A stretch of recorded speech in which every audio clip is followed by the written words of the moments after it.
Thought we'd have a bigger turnout. All right, I'll call to order the Zionsville Plan Commission meeting of August 18th. Please rise, start with the Pledge of Allegiance.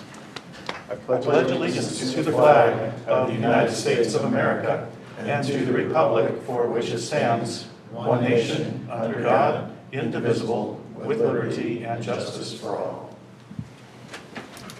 Secretary, please take roll. Andrew Kosek. Present. Brad Johnson. Present. David Franz. Present. Jim Hurst. Present. Josh Fedor. Present. Kendrick Davis. Present. Nick Plopper is absent. We have 6 people, 4 votes on anything to act. In your packet was a set of minutes from the July 21st, 2025 meeting. Is there any additions, comments, deletions to those? If none, is there a motion to approve? So moved. Is there a second? Second. All in favor signify by aye. Aye. Aye. Opposed by nay. Who was second, please? Thank you, Andrew. All right, we have several continuance requests. Docket number 2025-45OA, Zionsville zoning ordinance amendments.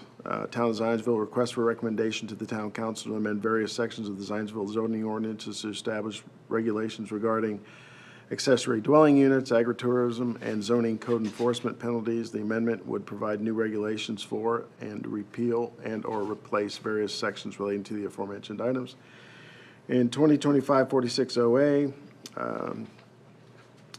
request for a recommendation to the town council to amend various sections of the Zionsville zoning ordinance to establish regulations regarding solar energy, wind energy conversion systems, battery energy storage systems. The amendment would provide new regulations for and repeal and/or replace various sections relating to the aforementioned items. Mike, are you done with this? Yes, the mayor has asked the Plan Commission to continue or table these 2 ordinances to allow more time for their legal counsel to review the proposed ordinances before the Plan Commission holds a hearing on the matter. So if we table this matter, what would be difference between a continuance? A continuance would be to set it for a specific date in the Right. future. The table will meet indefinitely for now to not schedule it for a hearing, but when we get word from the mayor that they would like the item to proceed, then we would re-advertise the matter for a future hearing. Any discussion? I've got quite a few markups. I would be happy to share those if that's helpful. Yes, please. Okay. Thank you. All right, is there a motion to move this to to table this matter indefinitely? 2 ordinances. The 2 ordinances, So- 2025-45OA and 2025-46OA, to be tabled indefinitely. I would move that we table these 2 ordinances. Is there a second? Second.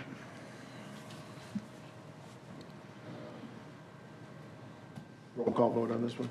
Brad Johnson. Aye. Kendrick Davis. Aye. Josh Fedor. Excuse me, aye. Jim Hurst. Nay. David Franz. Aye. Andrew Kosek. Aye. All right, that carries 5-1. Next item on the docket requesting continuance is 2025-53Z.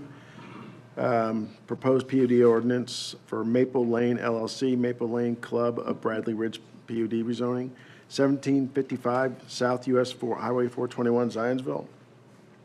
Change of zoning for 181.52 acres from a rural general agricultural AG district to a planned unit development for a mixed-use development including agricultural, residential, low-intensity commercial, and a nonprofit operation. Yes, sir.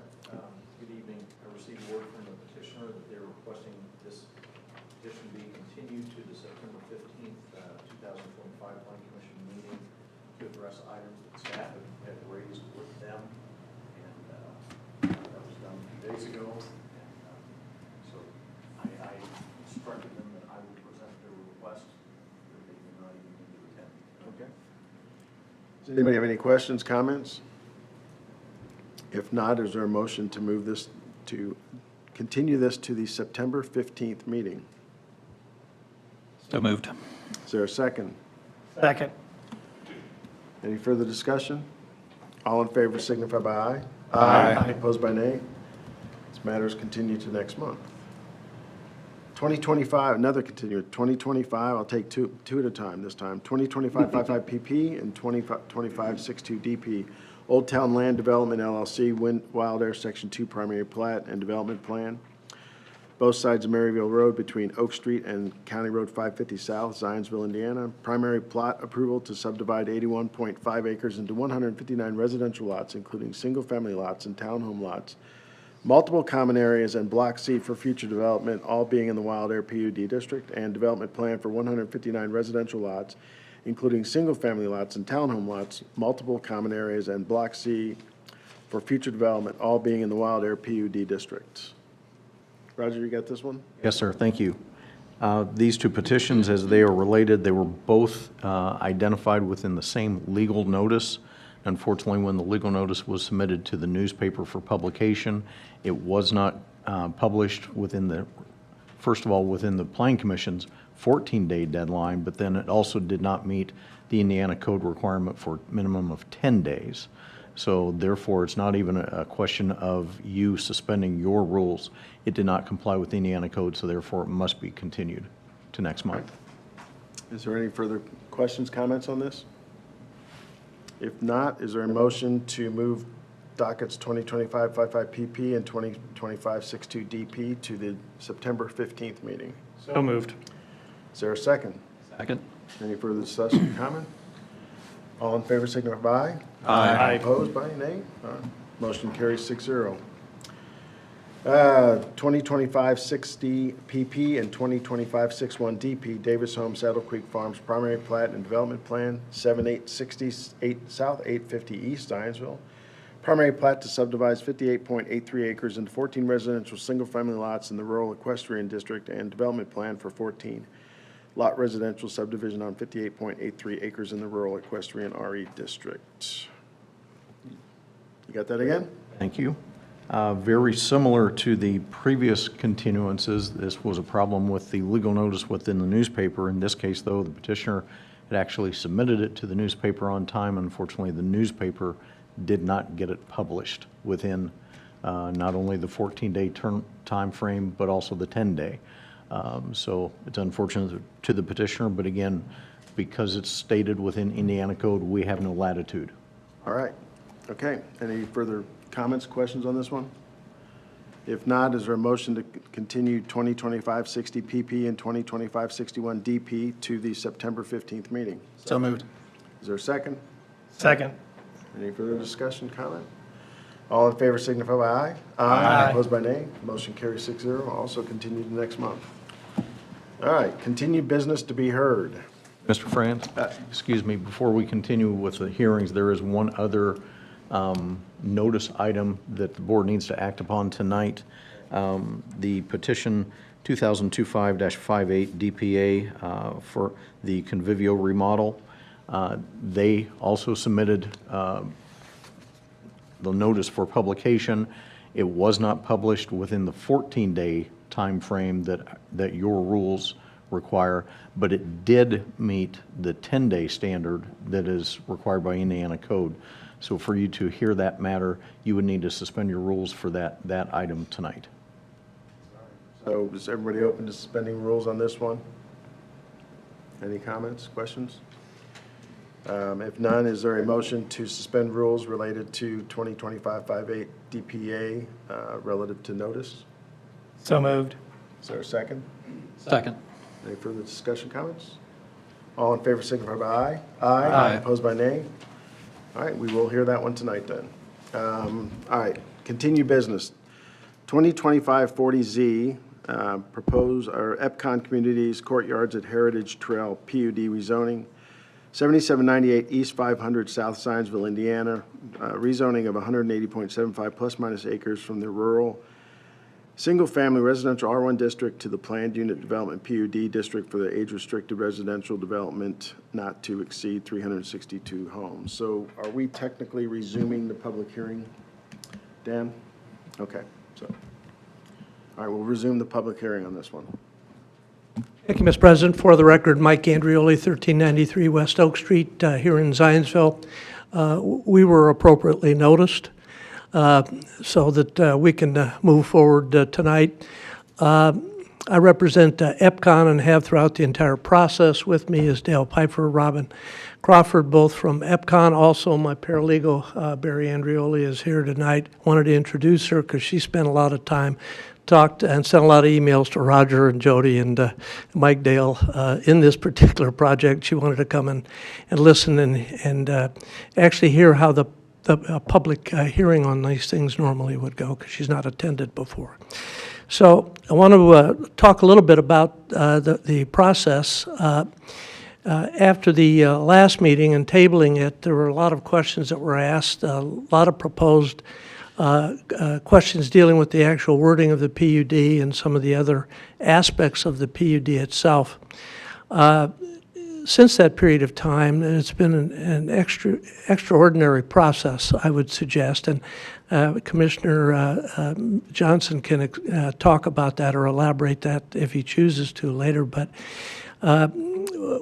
EPCON had a series of meetings after we were in a position to go ahead and take a look at some of the concerns that were raised by not only Brad Johnson, but by Mike Dale as well as Roger.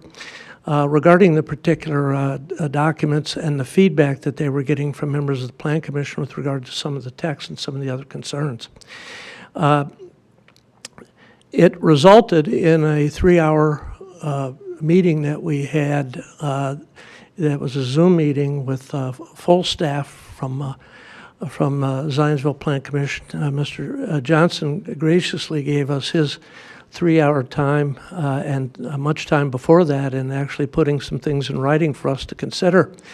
A number of things were challenged with regard to the PUD ordinance, and that was raised by Mr. Johnson and staff in terms of how we can make it better and trying to answer some of the questions.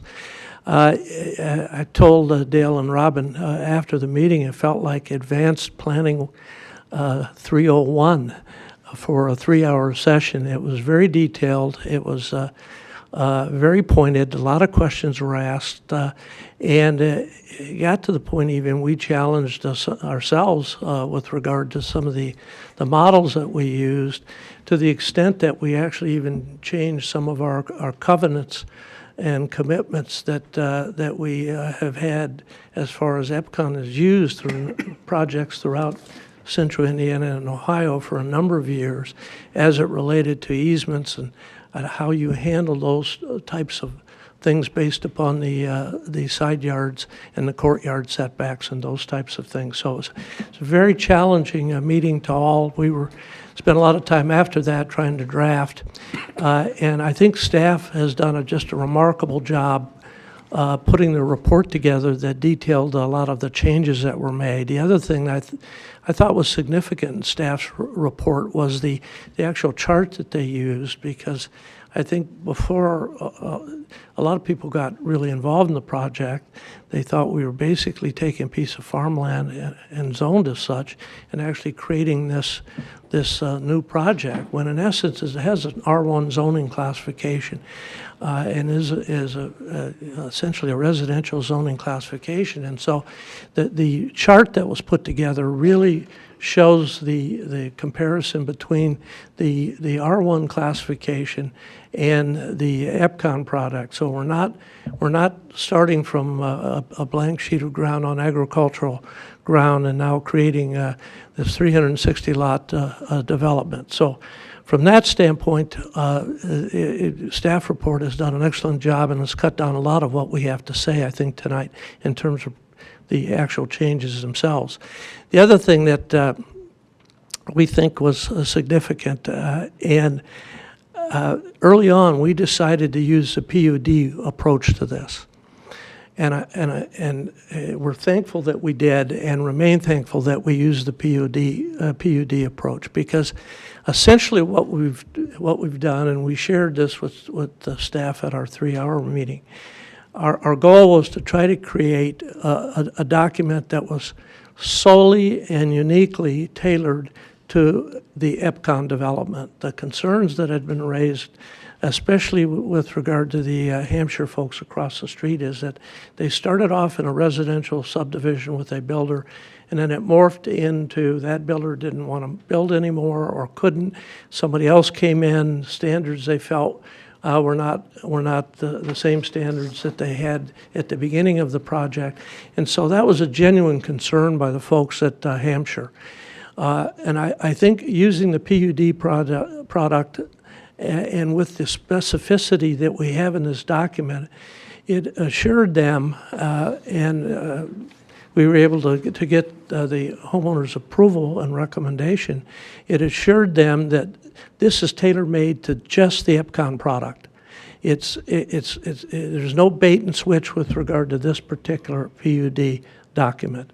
It is what it is. It's tailor-made for EPCON and no other. The significance of that to the homeowners, as well as I think to members of the Plan Commission, is we're not going to be able to do any variances with this. That's why it's so specific. That's why we spent so much time on it.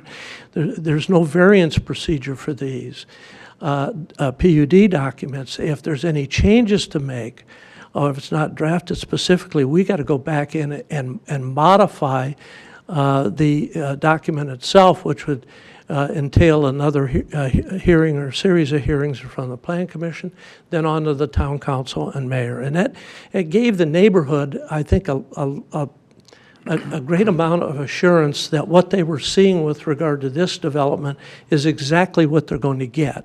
And they're not worried about something morphing into something they don't want with regard to this document and the fact that EPCON is going to develop this. I'll let Dale talk with you briefly about some of the changes, but I wanted to raise those two comments and continue to offer thanks to planning staff for working with us so intently on this project. Thank you.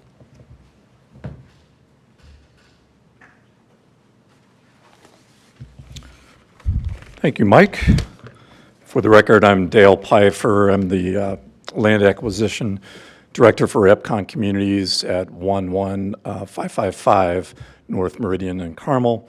And again, greetings and thank you for the opportunity to bring our project to Zionsville. And before I get into the changes, since it's been a month, I just want to quickly remind us of some big picture items so we don't lose sight of the smart growth story that's behind our project. Again, this isn't just more housing in Zionsville. It's about responsible economic growth, the right housing for the right people at the right time. It strengthens Zionsville's ability to retain and attract the important 55-plus demographic without forcing more conventional subdivisions that are far more impactful.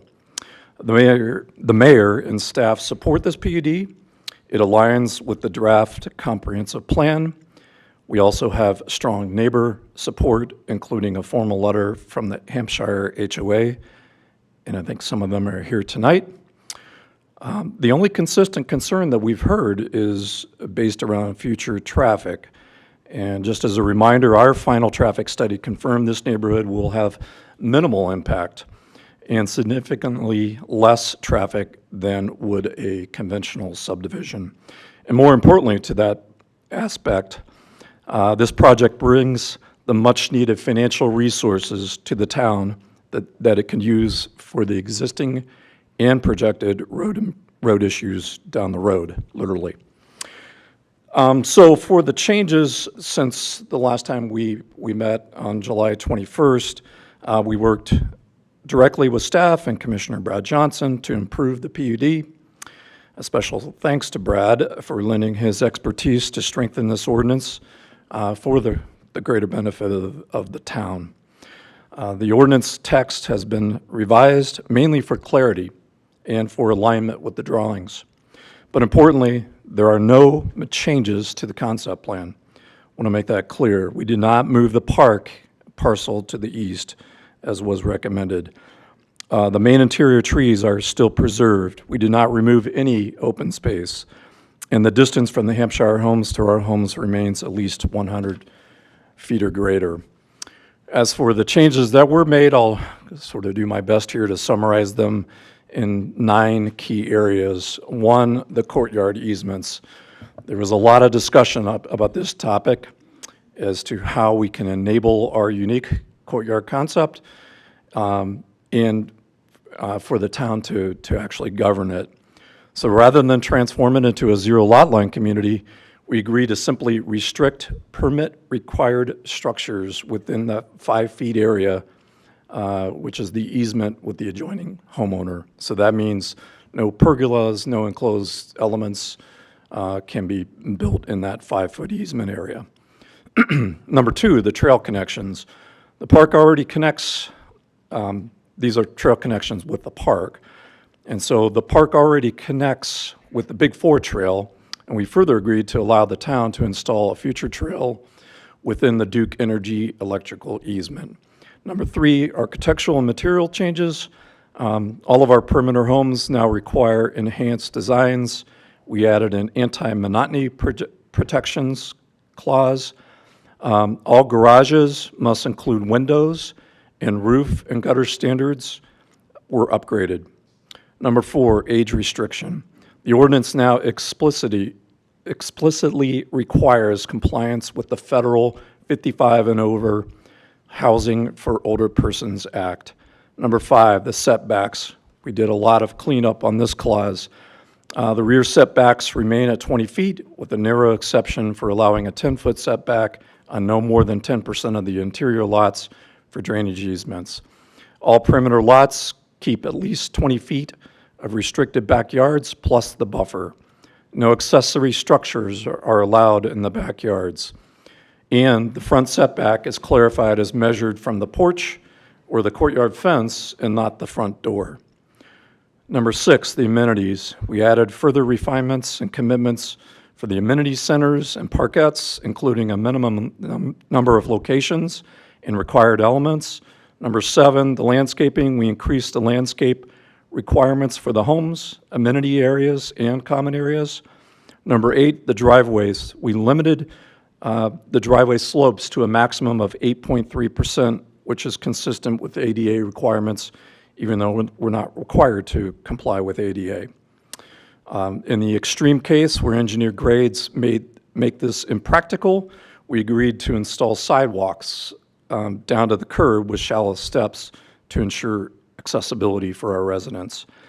And all driveways will be concrete. No asphalt will be permitted for the homeowners' driveways. And then finally, number 9, the park parcel itself. We clarified that it could be used for civic or public uses to give the flexibility to the town, including but not limited to the sports park, which has been talked about, subject to a dedication agreement with the town. And again, this is not a hearing about the park's uses. That decision will come later through a separate process. So in summary, the plan itself has not changed. It remains a low-impact, high-benefit neighborhood that gives Zionsville a path to grow purposefully without losing what makes this community uniquely Zionsville. What has changed is clarity, enforceability, and protections for the town, for staff, and for the residents. And for all these reasons, we respectfully ask for your favorable recommendation. Thank you. Thank you, Dale. One additional matter that I want to raise that came about as a result of staff report, and I've had an opportunity to chat with Mike about this.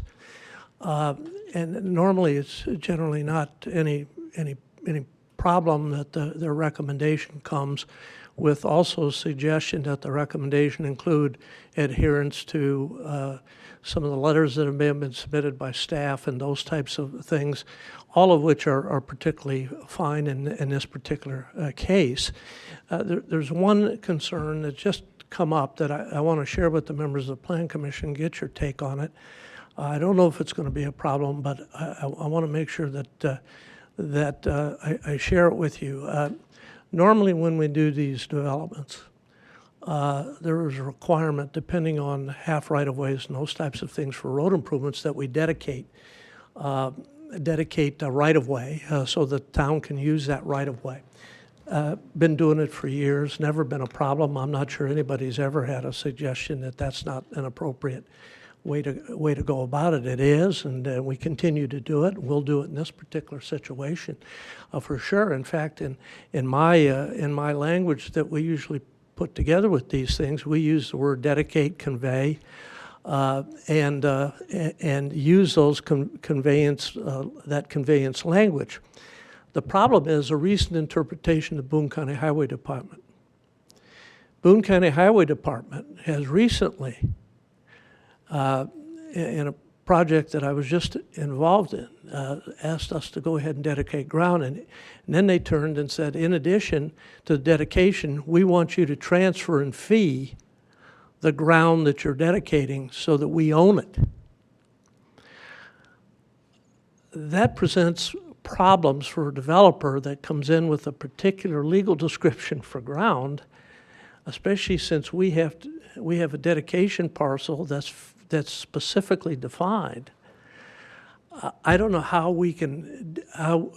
they can require us to be in a position to convey the ground and feed to them. I'm just suggesting, that sounds like a taking to me, but the bottom line is we've had a discussion with them. We don't know if that's ultimately going to be their position, but I wanted to share that with the town because in the letter that Mr. Dale had referenced, they specifically mentioned that they want to use the standards that is most strict. Mike was not aware of that. I'm sure when he made that recommendation was not aware that that is now their position. They don't want dedicated right-of-way. They want you to survey at your expense and give them the land in fee. And I would suggest to you that that is a real problem. And our PUD, since it's so specifically defined, and quite frankly, we're paying a lot of money for this ground, and don't have a problem granting a dedicated right-of-way so that the roads can be properly expanded and those types of things. But to give them the ground and fee is a real problem. And so I just wanted to, I don't know if there's anything you can do about it tonight, but I wanted to make you aware of that particular situation, because if we get down the road, I don't want anybody to say, well, you agreed to this recommendation that the Highway Department can use whatever standard they seem to want to be able to use, Boone County Highway Department. I'm not sure it's ever been foisted upon us by the town, but this is the Boone County Highway Department. So I just wanted to raise that with you and raise it tonight, that it was a concern. The other thing that they had mentioned is they, in the highway letter, was they required us to become annexed into the town and be a part of the urban district. Well, that's they're kind of way over their skis on that. We're already in town. We don't have to be annexed. And the second thing is, we have no say-so over the urban district or the rural district. That's imposed upon us by the town. They will do that in their good offices, and when they see fit to bring us into the urban district and all of that maintains. We did with regard to the urban district itself, one of the things that we mentioned, and this became a discussion point, to the extent there's any default, there were specific urban provisions that we referred to that our development would default to in the event that there's not something appropriately called out, but there's an underlying requirement in that urban district. And we put those sections in there because technically we think this is going to be an urban area and for all practical purposes. So we actually put that in the actual document itself. So those are the only things I wanted to say, but I did want to raise that issue because it's something that just come up and was really an unusual take that we had. Thanks. All right, thank you. I kind of I got out of order again. Roger, sorry about that. Oh, Mike, you're handling this one? Sorry. Yeah, that's right. Old habits. Well, this was just a continued matter, so I didn't know it was necessary for me to even say it, to represent the matter. Did you have anything you wanted to add? With regard to Boone County, and I thank you, Mr. Andreoli, for raising this concern, and I understand that Boone County may be taking a different position or something new recently. And so after talking to Mr. Andreoli, I reviewed Boone County's letter again and consulted with the town's highway department.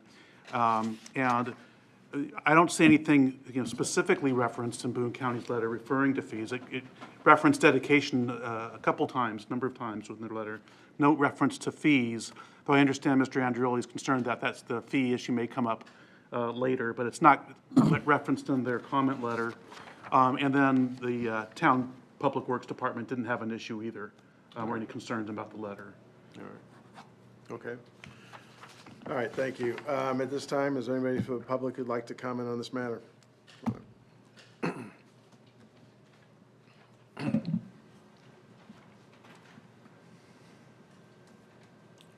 Thank you. My name is Tom Dirks. My wife Sadie and I live in Hampshire on Carnegie Lane.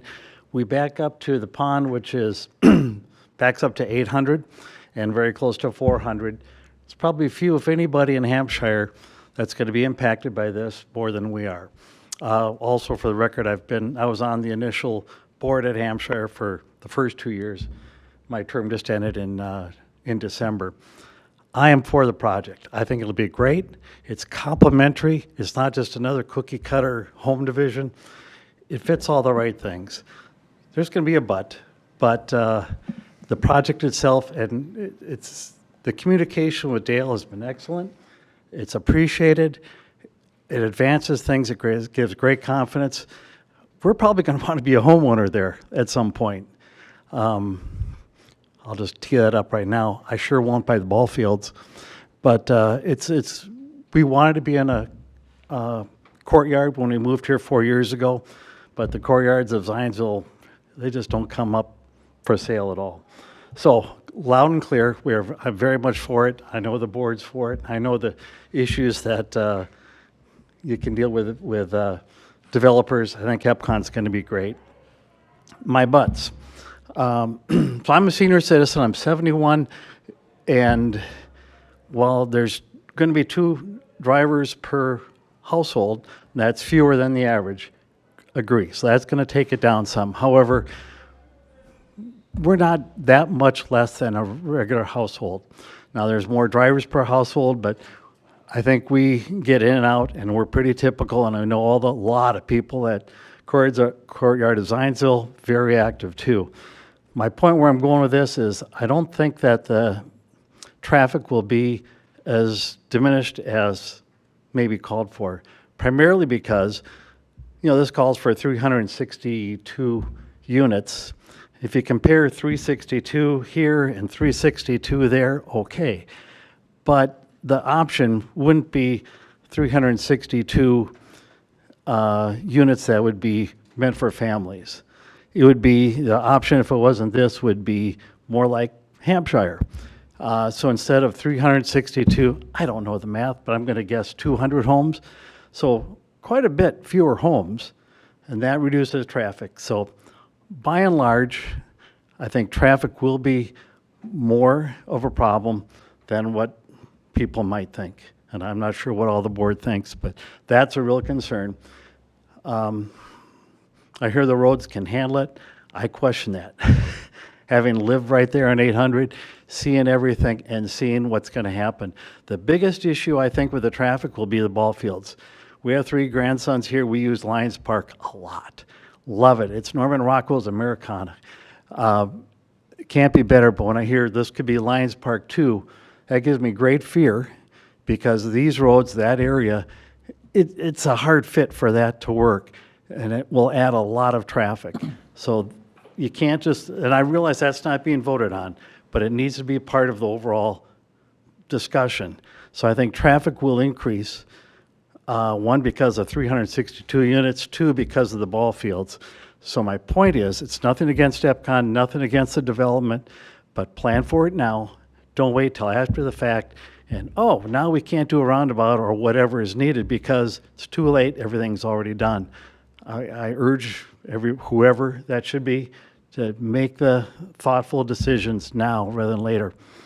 One other point I understand, I'm not in the weeds on anything, of course, but EPCON's putting in extra money towards roads and doing things. Great, thank you. Part of the reason I think this is going to be great. But money that goes into the pot, however that looks, have that be for that area where it's really going to be needed. Ball fields, keep in mind, if it's ball fields, I said I wanted to be a homeowner there maybe, not by the ball fields, knowing how busy that gets and all that that entails. So if there's another issue or, another use for the park, great. I guess I leave you with the fact is think now, not after the fact, and I'm all for this. I think it'll be great. Thank you. Thank you. Thank you. Is there anybody else who'd like to comment? All right, I'll open up to member.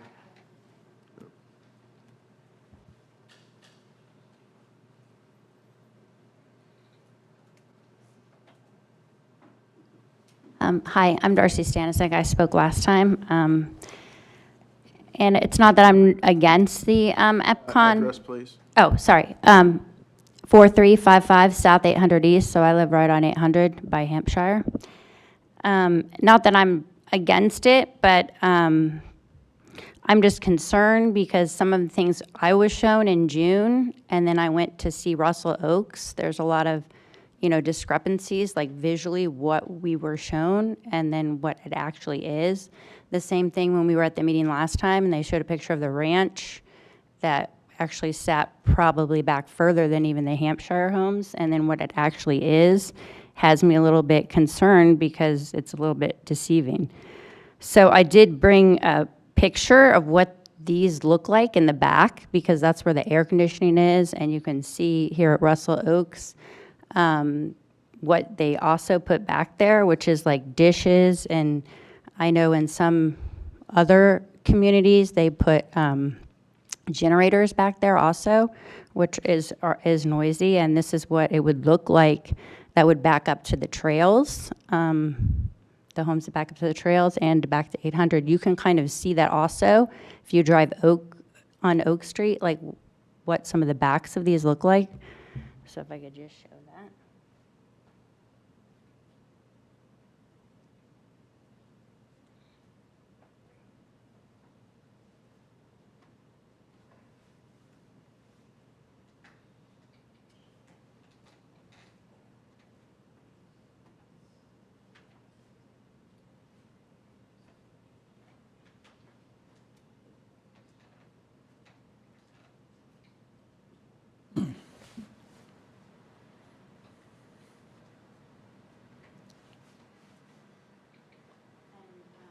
And then here is like when you drive down 800 with the backs of the, what it looks like Pemberton and Hampshire.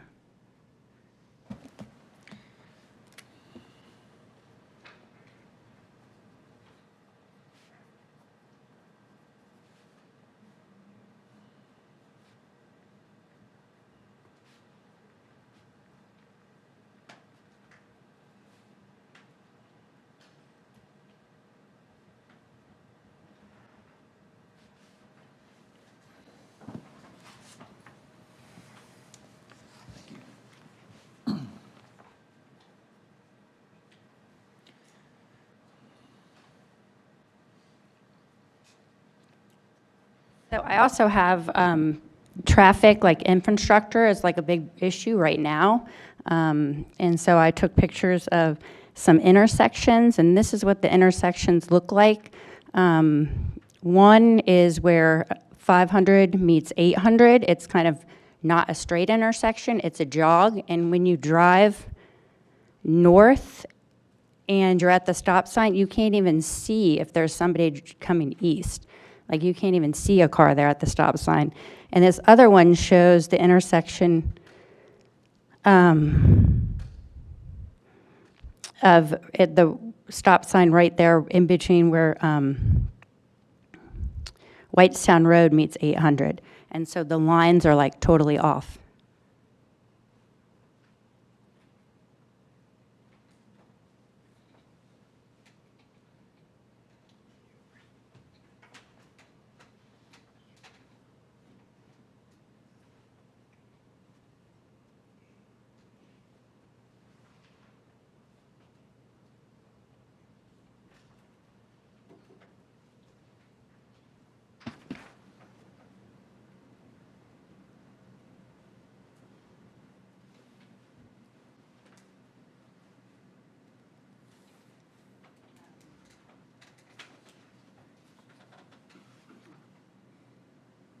I also have one where from Oak Street until you get to that intersection that's like not even straight, it's a jog where 500 meets 800.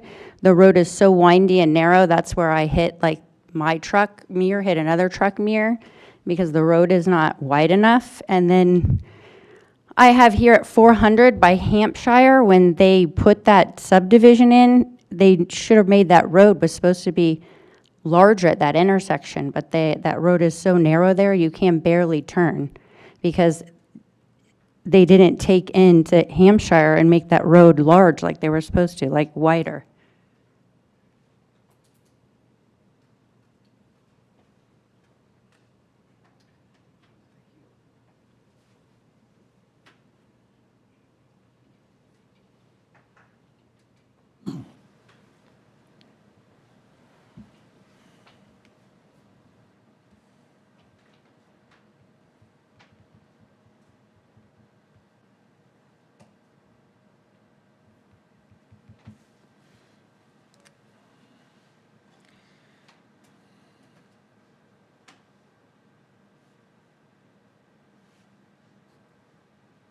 And then my last picture is just the area there, and all these intersections and streets that I showed is surrounding where this development is going to be. You know, from 400 all the way down to Oak Street.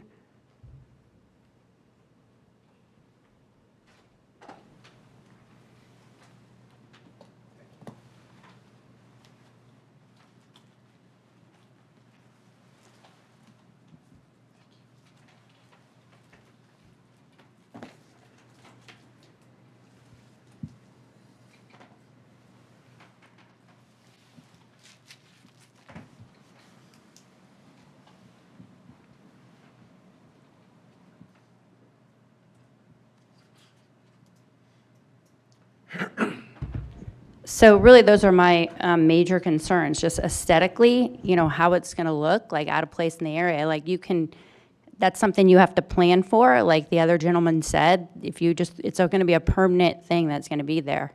So just think of the overall aesthetic, you know, what the area looks like now. The infrastructure right now is already terrible in these intersections, and now you're going to add all this traffic into that, all these intersections that aren't even, you know, up to par as of now. So that's really concerning. And just like for safety issue, you know, some of it as like the crosswalks also, and just for emergency vehicles and things like that. So of course, the park is another concern. I know that's not, you know, totally developed, like what's going to go there yet, but again, that's going to add to the traffic. And so, I mean, I would want it to be hopefully stayed residential zoning. What the plan is for that originally would be my suggestion. Fewer houses, larger lots. That's what is around that in that area right now, and aesthetically, I mean, visually, like what's going to be best for that area. Like they're doing, even on the corner of 500 and 800, they're doing larger acre lots even that's going in there now, and then it's going to back up to these air conditioners units like that are just like in a row. Like I think it would look better if they put a fence maybe, you know, I mean, it's going to back up to the pathway. It's just, you know, trees lose their leaves, and then you see this area for, so maybe a fence would look nicer across the back of it, but that is a concern.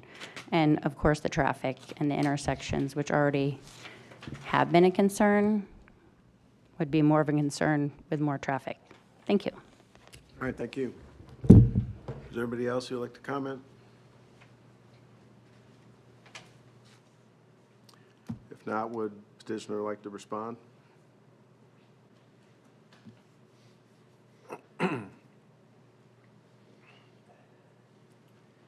We have worked extensively with the Hampshire HOA and members of Hampshire.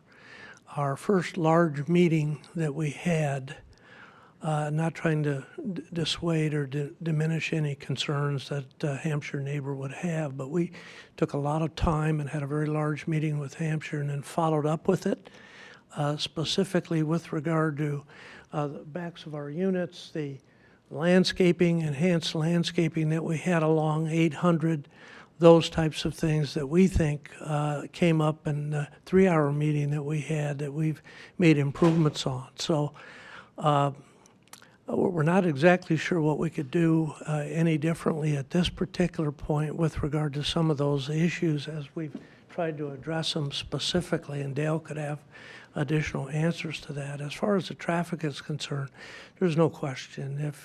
If you're going to have any kind of development in the future there's going to be the traffic. And I must share with you, and I think you are aware, that the town of Zionsville is not shy in making sure that the traffic along those roads are going to be appropriate for the development when it comes. That the nice thing that we have about this particular development that you may have seen in the PUD, but you may not have. This is going to develop incrementally over a long period of time. We have a 7-year build-out for this. We're going to do it in 3 major stages, each with their own clubhouse and this, that, and the other, starting at 800 and moving up to the north. So by the time it reaches up there, it will be at the end stage of the development. So it's about a 7-year build-out as we've estimated for in the PUD and in sharing information with staff.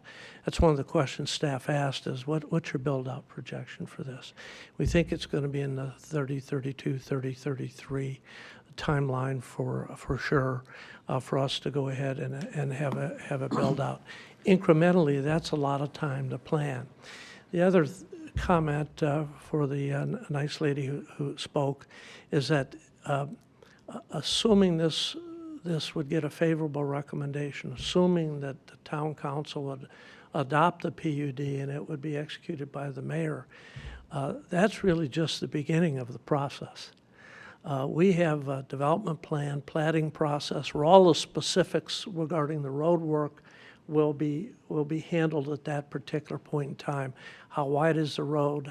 How much dedication do we have to grant with regard to roads along there, in particular County Road 800, which we think will see quite a bit of activity, but also how is the road 500 and 400 in that intersection and that turn? How is that going to be managed with regard to the sports park or the field that's going to be done by the town? The nice thing about that is the town will have be in control of that and have control of all of that in terms of how that develops in the improvements. There have been improvements already on County Road 400. There may be more improvements. So as a practical matter, those things are to come and part of the development plan and platting process, where the specifics and the engineering details are all come in at that time. So those are fair questions, fair concerns, all of which will be dealt with before a spade will turn 1 pound of dirt on that particular property. Thank you. All right, thank you. I'm going to go ahead and close the public meeting. Open it up to questions to the members of the Plan Commission.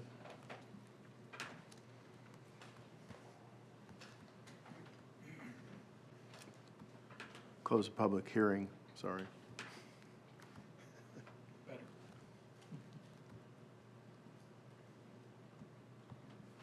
Anybody? The park's still in the northwest corner, is that correct? Yes.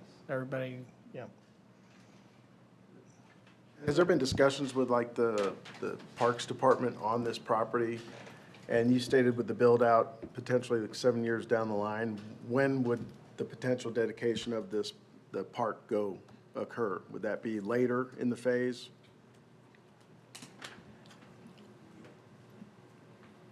I think from our standpoint, we tried to, that came up in the discussion that we had with staff. Rather than try to put an artificial timeline, those are going to be things that the town is going to want to weigh in on with regard to timing of all of that. The dedication is certain and written in stone. The dedication agreement will tell us the timing of that based upon the town council and the mayor in terms of when they want that from a development standpoint. They may want it sooner as opposed to later. We've got all of that property under contract. I think from our standpoint, before we go any further contractually, we've got to know a little bit more about the timeline so that we can deliver that ground when the town is going to want it, and not any later than that. That's why we put this subject to a dedication agreement that must be approved by the town council as well as by the mayor, to make sure we had a fail-safe mechanism in there to make sure that that gets done. And that's really our thought process behind it. I don't think the park aspect of it or the town use aspect of it is quite far enough along to be able to give us feedback for that. But I think it's going to rapidly develop as we move along here to get some type of timeline, at least as an outside timeline, that they need to have that ground. One advantage is that there's going to be sewer and water up in that area, so that park will be in a position to be served by sewer and water up in that area. With water up there, all of that, from a fire standpoint, is going to have to be all looped and those types of things. So timing of that is going to be critical from the town standpoint. We're flexible. Whenever the town wants it, we can enter in development agreement and engage in those discussions with the town immediately. We've had some preliminary discussions, but I don't think it's got far enough from the town standpoint that they could say, hey, we need it by first phase, we need it by second phase, we need it immediately, those types of things. And so I think we've got a mechanism built in there to give us that flexibility, but it's the flexibility based upon the town schedule, and they will drive that bus for us. We keep calling it a park, but there was a comment made that it was going to be for civic use. When we say civic, so that's going to go back to the town? Is there potential of a fire department, police department, Department of Public Works building going on this property opposed to a park? Or can that happen? You mean in terms of the use of the property? Yeah, I think we built in some flexibility. That was a good suggestion that Brad had, and we were open to it. We're not trying to restrict the town's ability to use that property. If in the interim they decide it's going to be used for something else, or maybe it's not going to be Little League fields, maybe it's going to be something else. They have complete flexibility under the PUD that they can do that. In fact, we built in the specific types of uses that are uses, traditional type uses that they can use, and I think we added some language and anything else that they want. So it's pretty much flexible on their part to what they want, and we've tried not to restrict them in this PUD so that it's a municipally owned piece of ground. They're going to be able to use it free from any restrictions on our standpoint.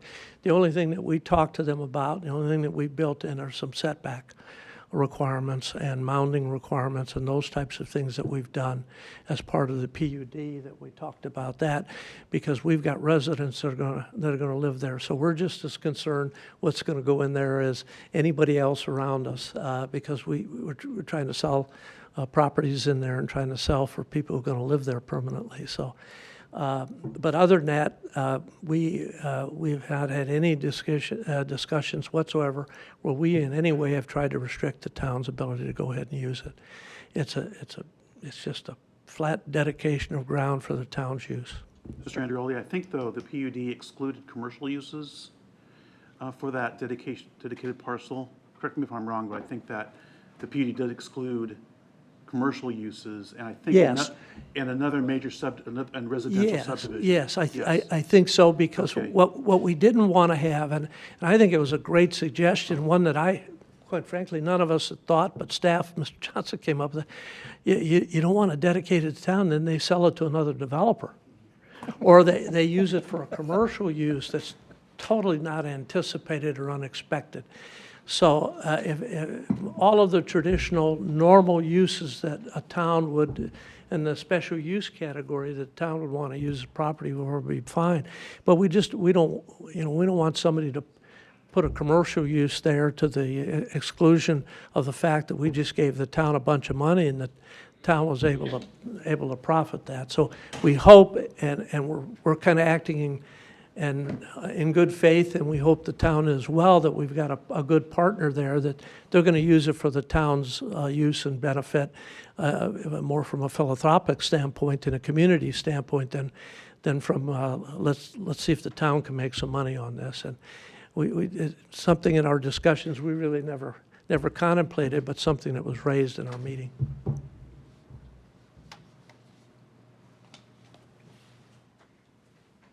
I would add that there is I think there's another piece of red tape on that dedication, which is to not have outdoor lighting for the ball fields. So at no point in the future, I believe the town is not able to allow the Little League or softball fields to have floodlights on those fields. So, which is very reasonable. I think that is fine. So they will be daytime use only facilities and not nighttime use.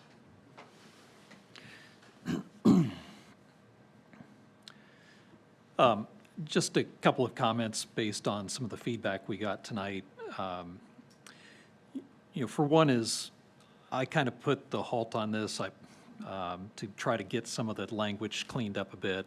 But above and beyond that language cleanup, EPCON's been excellent in adding some additional aesthetic elements. For instance, some of the perimeter lots didn't have the little asterisk on it, suggesting that it's going to have a higher level of facade features that's facing the public streets. They were willing to add the additional ones that hadn't shown up on the plan. And there's a number of other improvements that they have made. In regards to the backs of homes having air conditioning units and whatnot, this product may not be for everyone, but it's a product that's needed to create variation in homes and just options for people that are aging in place. For instance, they design the houses, and I've kind of learned this through my interaction with them. They design the houses to be rich on two sides. It's the side courtyard and it's the front. They look really nice. The backs, in most cases, are a utility area, and it's pretty small. The only place you see that is when you're driving by and you happen to look down that corridor behind the houses. And even if you look at their site plan, they try to minimize the number of those alleys of kind of dead space. Another thing they do is, for the most part, those houses have transom windows. So you're not looking out the back of the house and looking at the bland back of somebody else's house. They just aren't designed that way. They're all focusing light and attention and windows towards the courtyards and towards the fronts. So people living in those houses, they do not see that back area. And I think that's a testament to the design that they're working with. Now, where those houses back up to roads or other aesthetic areas, they do have windows. They have that allowance for a three-sided structure. For instance, at Russell Oaks, they have some homes that look out over green space, or maybe back up to green space that's going to be permanent green space. And in those cases, people are choosing to have windows and doors that look out into that space. So to me, that dead space behind houses really it's a very brief, unaesthetic part of the development, but it's fitting of what they're trying to accomplish, and it does not bother me personally. Looking at the, map, if you will, for those corridors, most of them are going to be internal to the development. You're not going to see them from the street. Correct. There's a lot of buffering, so I think it's going to be minimized from the, public, people driving by and seeing that. I agree. In regards to traffic, I actually reached out to our Director of Public Works, Lance.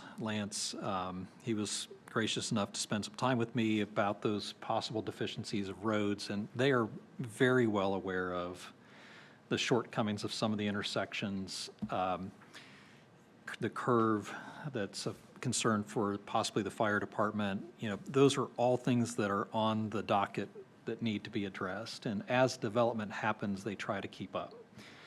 I looked at the report that his department produced, and they're, again, they've indicated they're well aware of it. A lot of times, the road improvements, they usually don't precede development. They usually come a little bit after or lag just a little bit behind, but it is their intent, especially as right-of-way is dedicated, that gives them the flexibility to make those improvements that they can't do today because they don't own the land. They usually own such a narrow swath that the investments are substantial if they have to acquire that land.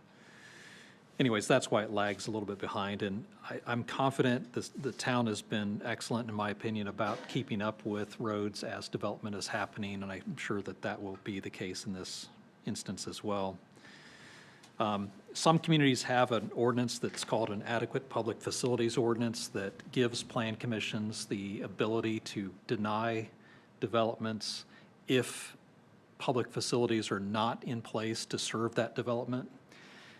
It precludes somebody just going way out and getting an approval for a development and starting to build where there just isn't the right infrastructure there yet. We don't have that, so we really don't have the ability to say no to something based on the adequacy of public facilities. And again, I'm just confident that the Public Works Department will keep up. So anyways, that's my comments about some of the things that were mentioned tonight. Hopefully that maybe adds some clarity. I'll elaborate a little bit on 800 East, and I will say that road, since Hampshire has came in, has improved. Before that, it had a crown on it that would lay you off the side of the road. It has improved since housing has came into the area. So I expect to see the same on all these roads around this project as well. It's, for folks who didn't live here before Hampshire was built, that road was treacherous. It's definitely gotten better. So I expect these roads will do the same as this development comes in. And I had one more question. I think this is for staff. All the zoning around this property looks like it's R2 to the south, to the west, and to the north. Is that correct? To the south, to the west, and to the north, correct. Okay. And there's a little bit of R1 on the east side. There's two parcels, two lots Yes, there. yeah, on the east side, but Yeah. to the around there, it's all R2 Right. around there currently. Right. Relative to the traffic, this is my thoughts anyway. At R1, they could put 181 homes on that property. We're at 360. You know, if you say, you know, average density for a 55-plus vehicles is 1.5, 2.5 for a regular one, there's still more cars at this than there would be at the, you know, R1 subdivision. But I think the big difference here is the patterns of traffic are going to be off peak times. I mean, if they're retired, I don't think they're going to be getting out fighting traffic at 7:30, 8 o'clock in the morning. So I think there's some mitigation of those traffic issues just by the over 55 requirement of the community. So This site is particularly good in the sense that they have, people can go a lot of different directions from this neighborhood. It's not all dumping out into one spot. And I think that that actually provides an advantage to this development being a little more intense as well. One more question for the petitioner. You said this is going to be done in 3 phases, starting at the south and moving north. Those parcels to the north, I'm sure you're going to need to move some dirt up into those sites, but is that going to still be farmed, or is it just going to lay fallow and have to be bush hogged and if it is going to need to be bush hogged, will it be bush hogged in a timely manner versus growing up weeds like we've seen in some other developments?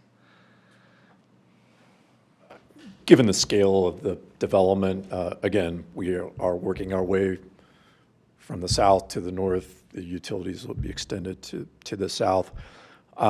We would, what we typically would do would be to continue to farm the land. It just makes sense. It helps keep the property looking nice, and so we'll, of course, we like that ag tax designation as well. So that would be the plan I would anticipate, but it also depends on market demand and how quickly we move along in the project, but.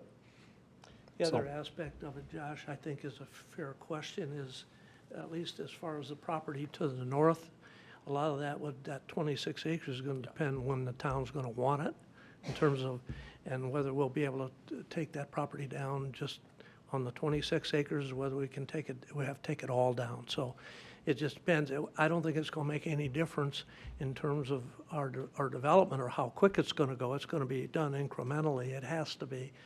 But in terms of our takedowns and the use, I don't think that we'd have any reason to not otherwise farm it unless that 26 acres the towns trying to do something with it. And that would be the only exception to that, I think.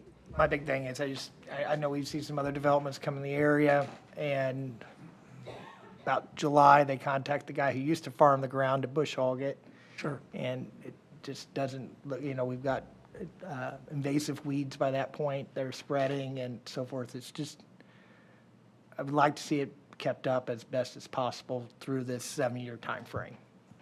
It's purely up to the landowner. I don't think, we tend to agree with that. I think when we were looking at some of the landscaping, one of the things we were doing is looking at some of the natural grasses and some of those types of things that we can incorporate in the landscape scheme, as opposed to just, throw some trees on it. And, so we invested a lot of time and effort with regard to that aspect of it too. So I don't think we would have a problem with that.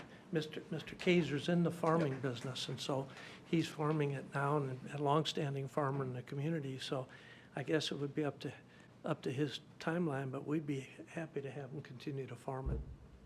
Great, thank you. Josh, are you wanting that as a commitment?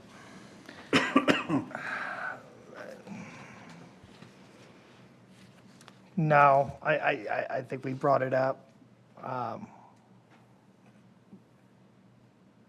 It's not happened at every development, but I have seen it at some developments around the area. I won't name which ones it is, but I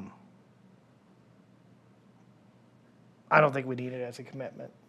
And I think thus far, they've really gone above and beyond. I mean, I'm surprised that they're, giving this much land away. Quite frankly, you don't really hear that anymore, especially to give it away and say, you can kind of do whatever you want to do, just play nice with us, So, yeah, I mean, I very much appreciate, that. There's definitely a need, for some fields like that, that Zionsville just doesn't have. For our, parks use per se. I know there's a lot of kids that want to play baseball. They can't play baseball because they're so full and there's nowhere to play. So I love that, and I appreciate the traffic concerns. I appreciate some of the language that's in here in some of these letters as well. There have been obviously road improvements. That's one thing that I struggled with honestly prior to being on this council, is like understanding the frustration of that. Like, hey, these roads are horrible. You're going to build an entire neighborhood here. It does lag, like Brad was talking about.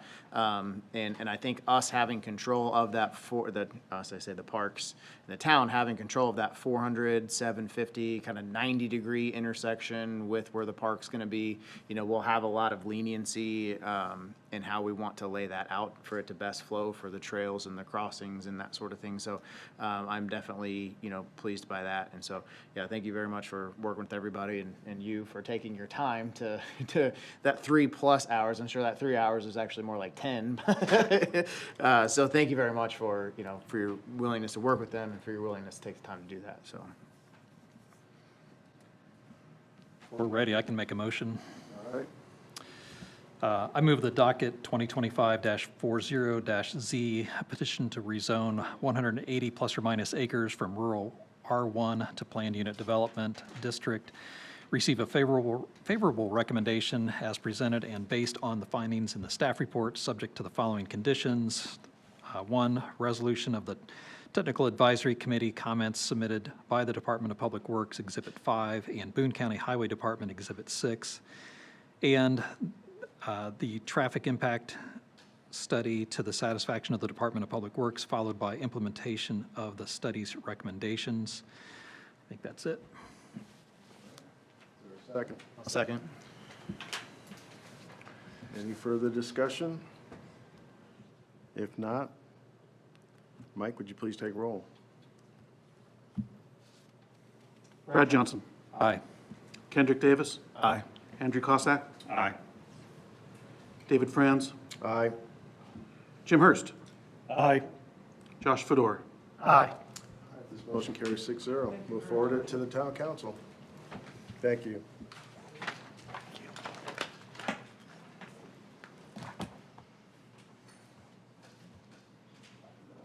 Next on the docket, new business to be heard.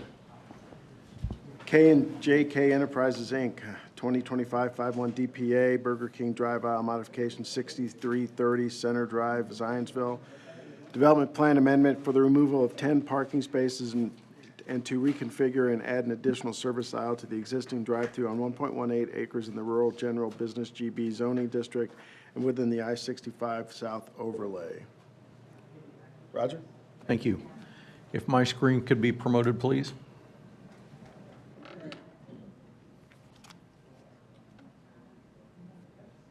Thank you.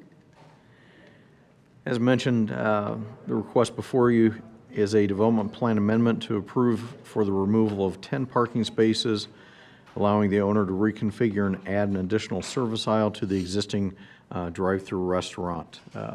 This is the Burger King site. For purposes of orientation, see Whitestown Parkway up to the north. On the east side of the site is Max Road, which is an extension of the Perry Worth Road, and across the south side of the site is Center Drive. Access onto the subject site is through a curb cut on Max Road and also one on Center Drive. Currently, the property is zoned rural GB and is within the I-65 South overlay. To get into more detail about what is being proposed, currently the restaurant is served with a single drive-through around the rear or western side of the building, and they're wanting to add a second lane, which is consistent with what many drive-through restaurants are doing now, going to a twin drive-through.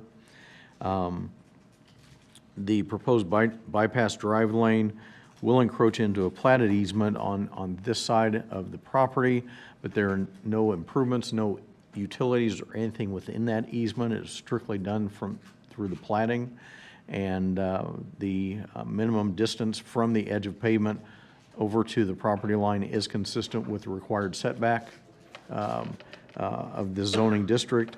This lane location was reviewed by the TAC committee, and no objection or concern was raised. The item of interest on this property or on this project, anytime when someone, especially a commercial business, is looking to reduce parking, that raises our eyebrows a little bit. Why? And what is going to be remaining? The amount of required parking in the rural GB district is determined by a calculation based upon the number of seats a restaurant provides. In this case, the requirement is 1 parking space per 3 seats. This restaurant has a total of 64 seats, resulting in a requirement of 22 parking spaces. The current parking configuration provides 53 parking spaces, and so with the proposed reconfiguration, which would remove 10 parking spaces from the western portion of the site, the restaurant would still be providing 43 spaces, thereby remaining compliant with the parking standards. Staff's position on this development plan amendment request is favorable, and I'd be glad to answer any questions you might have. All right, thank you. Is petitioner present?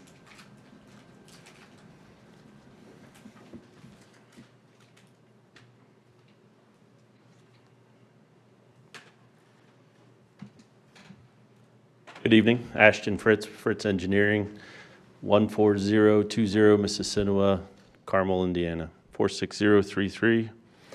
Here on behalf of K and JK Enterprises, which is the applicant. They are the land leasees and the operators of the Burger King. Thank you, Roger, for the introduction. Don't really have much to add. This is more of an operational thing, a brand thing that Burger King is doing.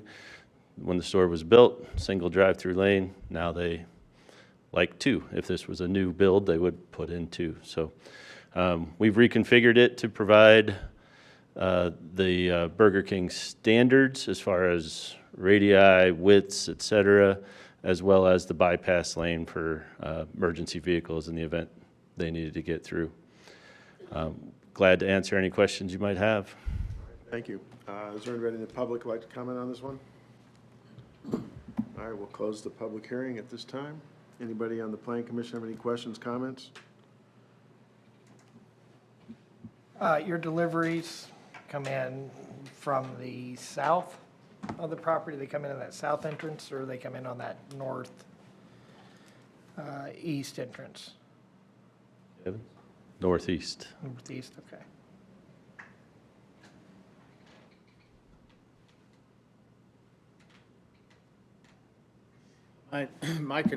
So I'm frequently around there, and I know they do have, there is a lot of construction, traffic, guys, landscaping, that sort of thing, that tend to, try to get around there. And I feel bad because I know a lot of people that don't go there because it is hard to hard to access and get around, honestly, because of the way the parking is. So I think, allowing a little better flow through there is really going to be a benefit to them, especially those guys with trailers. I mean, I personally have a couple of guys that pull trailers that would like that second lane to be able to loop around, because a lot of that parking is taken up by multiple lanes taken up by those trailers and stuff because they can't go through. So I think that while it does raise eyebrows taking some spaces out, I will say those spaces are usually occupied by trailers because they can't use the drive-through. So maybe that'll kind of help promote a little bit more business and free up some parking. So, Well, we did this with the McDonald's across the street here a while back. And the other McDonald's was built with 2 lanes, so I think it's just going to be the standard from going forward, so. At that northeast entrance, you'll have a sign that says not an exit there, correct? Because I've seen a lot of people try to go out the wrong way and end up. there was one. Is there one there currently? Sometimes it's there. Okay. It was painted on the ground too, but. I had a comment on the encroachment into the building setback line and that easement. And that's currently green space, that's currently grass area. Would you be willing to consider adding like a landscape strip along that west boundary to at least partially compensate for the loss of green space that would come with that encroachment?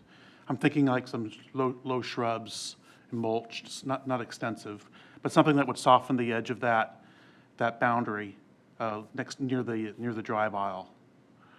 So the setback we're maintaining at 10 feet. Mm-hmm. But you're talking about the encroachment into that utility easement? Yeah, that and the setback line. Trying to soften the appearance of all that drive-through lane. Just, are you talking about just at that little portion Primarily in there? that area, of course, more the better, but primarily in the area nearest the encroachment. Yeah, no objections to that.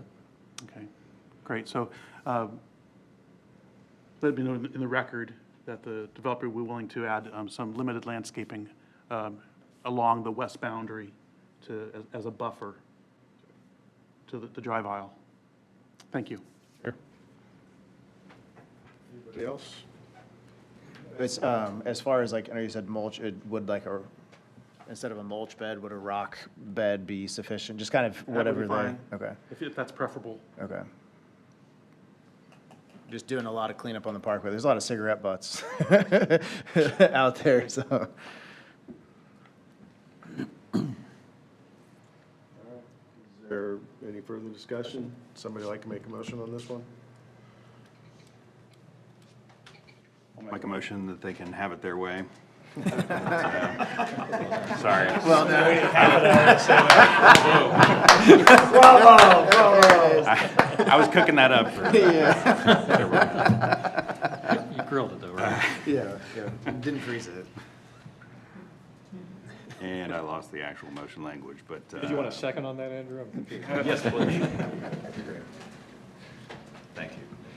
I will move the docket number 2025-51-DPA Development Plan Amendment to approve the removal of 10 parking spaces to reconfigure and add an additional service aisle to the existing drive-through on 1.18 acres be approved based on the findings of fact in the staff report. Subject to the commitment. And subject to the landscaping commitment. Thank you. Is there a second? Second. Any further discussion? Mike, would you please take roll? Andrew Cossack. Aye. Josh Fedor. Aye. Kendrick Davis. Aye. Jim Hurst. Aye. David Franz. Aye. Brad Johnson. Aye. That motion carries 6-0. Thank you. Thank you. All right. 2025-52Z, Zionsville's Lions Park, Inc., Zionsville Lion Club Park rezone. 115 South Elm Street, Zionsville, change of zoning for 4.99 acres from the Urban Village Residential RV District to a special use 7 SU7 and a 2.48 acres from the Village and Business District VBD to SU7. Joni? Yep, thank you. As you noted, this is a rezone request for the Lions Park. The existing park is located here. The subject parcels are just to the north, and actually this parcel is currently part of Lions Park. It simply isn't zoned the same way. So petitioner would like to rezone both of these properties to all, so the whole park is special use park zoning. There's really not much else to do. The petitioner did, there's the comp plan, and a little bit of the blow up, which you can kind of almost see, but the comp plan does directly call for park uses in this area, and it specifically notes Lions Park. There's a tiny strip of village residential in the same area for the comp plan. And they did submit a generalized concept plan, but I don't know that anything's been set in stone, and they certainly haven't filed for any development plan at this point. I am happy to answer any questions or turn it over to the petitioner to present his rezone request. Commissioner?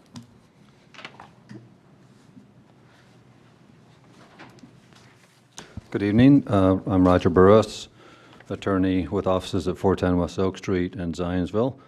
I'm here representing the Zionsville Lions Park, Inc. and the Lions Club, not so much as an attorney, but as a member of the Lions Club. In fact, I've been a member so long they made me a life member. But also with me tonight, Jason Baker, the current president of the club, and Dennis Tackett, who has been very involved in the master plan process for Lions Park.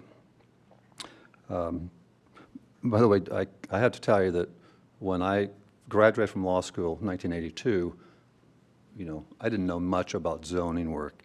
I took the class, but, the practical side of zoning was taught to me by Jason's father, Ken Baker, who was a lawyer in Zionsville at that time, and did some work for he may have represented the Plan Commission at one time. But, so I have to say I have a special connection to Jason. Jody did a great job with the staff report. This is relatively simple. We'd like to develop the extra 5 acres, 4.99 acres that we were able to acquire a couple of years ago.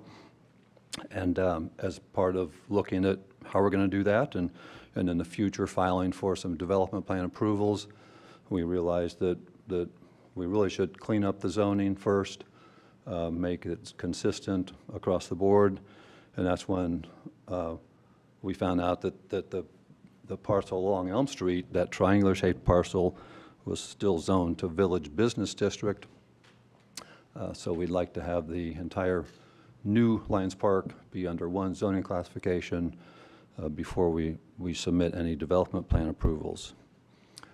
And I did submit a narrative for your consideration, also some of our master plan documents, because I know how the Plan Commission likes to see what is coming, you know, when they consider rezoning petitions.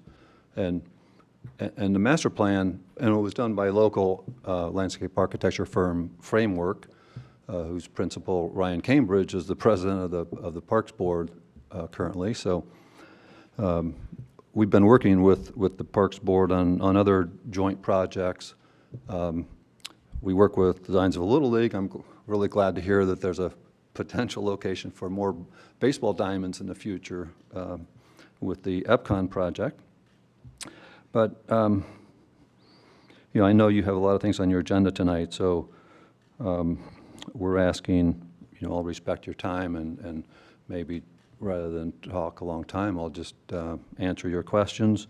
We're asking that you issue a favorable recommendation to the town council for the 2 parcels, and that would give us a uniform zoning classification for the entire park.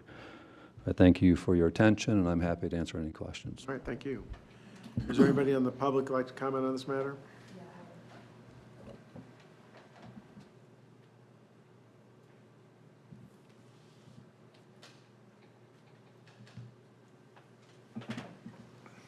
My name is Cindy Ubeli, and I live at 175 North Elm Street, Zionsville. And first of all, the Lions Club is amazing. They do wonderful things. The things that have happened recently have had more of an effect than I would think they would. The tree barriers that have gone down, the path, we have a lot more people. Our house is up from the community gardens, but there's a lot more people coming through. But the main thing I hear are the pickleball courts. And it used to, what's that? Pickleball courts, yeah. So that's really my only concern. I think I just don't know what's going to happen next. And that would be, if you can think of it, because it affects property values. You go to sell your house and everybody's hearing pop, pop, pop, pop, pop the whole time. It just does have an effect. So and maybe you've tried to like include. You're actually addressing us. Okay, I'm sorry. I've never done this before. So yeah, so that it just has an effect. And it would be nice, it sounds like no one knows what's happening with it yet, but to really include the nearby homes of what's going to be there, because it does have an effect. So that's it. Thank you. Anybody else like to comment? Petitioner like to comment? So it's interesting that the current pickleball courts, the Lions Club has only owned for about a year because they were given back to us by the park board. The Lions Club gave that property to the town in, I think, 1965, and I think the town realized that, you know, they should concentrate on parks and other areas, and rather than having this small set of tennis courts and pickleball courts kind of in the middle, or not in the middle, but in Lions Park. Certainly, as we go forward with our master plan, and actually, if you look at the label A on there, so that's in the middle of the 5-acre parcel, and that's proposed to be a great lawn. In other words, a multi-use space that's just grass, where any number of things could happen there, and also have some more picnic areas around there. But the master plan is really looking at the whole park, and we went through a public process of, you know, gathering input from the community, just like the Parks Board does when they do their master plans, in order to see what the community wanted, and we'll be sensitive to our neighbors. So we kind of inherited where the pickleball courts are. We're thinking about a new maintenance facility in that area that, you know, I'm not so sure that might create any screening, but we're certainly willing to consider what could be done to reduce, you know, any noise that we can. But I would also say that, you know, people that typically purchase land close to a park, kind of like right to farm, you know, would do so knowing that that's what goes on there. And you know, Zionsville, you know, I represented the Parks Department for a long time, and one of the things they struggle with is finding places for active use parks rather than just nature preserves. So those things have to go somewhere. But, you know, we try to be a good neighbor, and we'll continue doing that. Thank you. You're not adding any more pickleball courts, correct? Not in the plan. All right, so, and these are already existing? Right. So, okay. All right, thanks. Anybody else have any, okay, I'll close the public hearing, or did I already do that? No, I'll close the public hearing on this one. Open it up to members of the Plan Commission.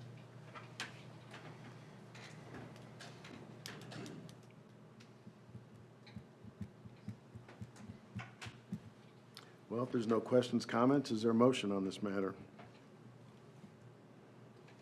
I move that docket 2024-52-Z to rezone approximately 4.99 acres from the Urban Village Residential RV District and approximately 2.48 acres from the Urban Village Business VBD District to the Urban Special Use SU7 District. Receive a favorable recommendation based upon the findings in the staff report as presented. I'll second that. All right, we got a second. Any further discussion? Mike, would you please take roll? Kendrick Davis. Aye. Andrew Cossack. Aye. David Franz. Aye. Jim Hurst. Aye. Josh Fedor. Aye. Motion carries 6-0. Thank you very much. Oh, that was my thing. All right.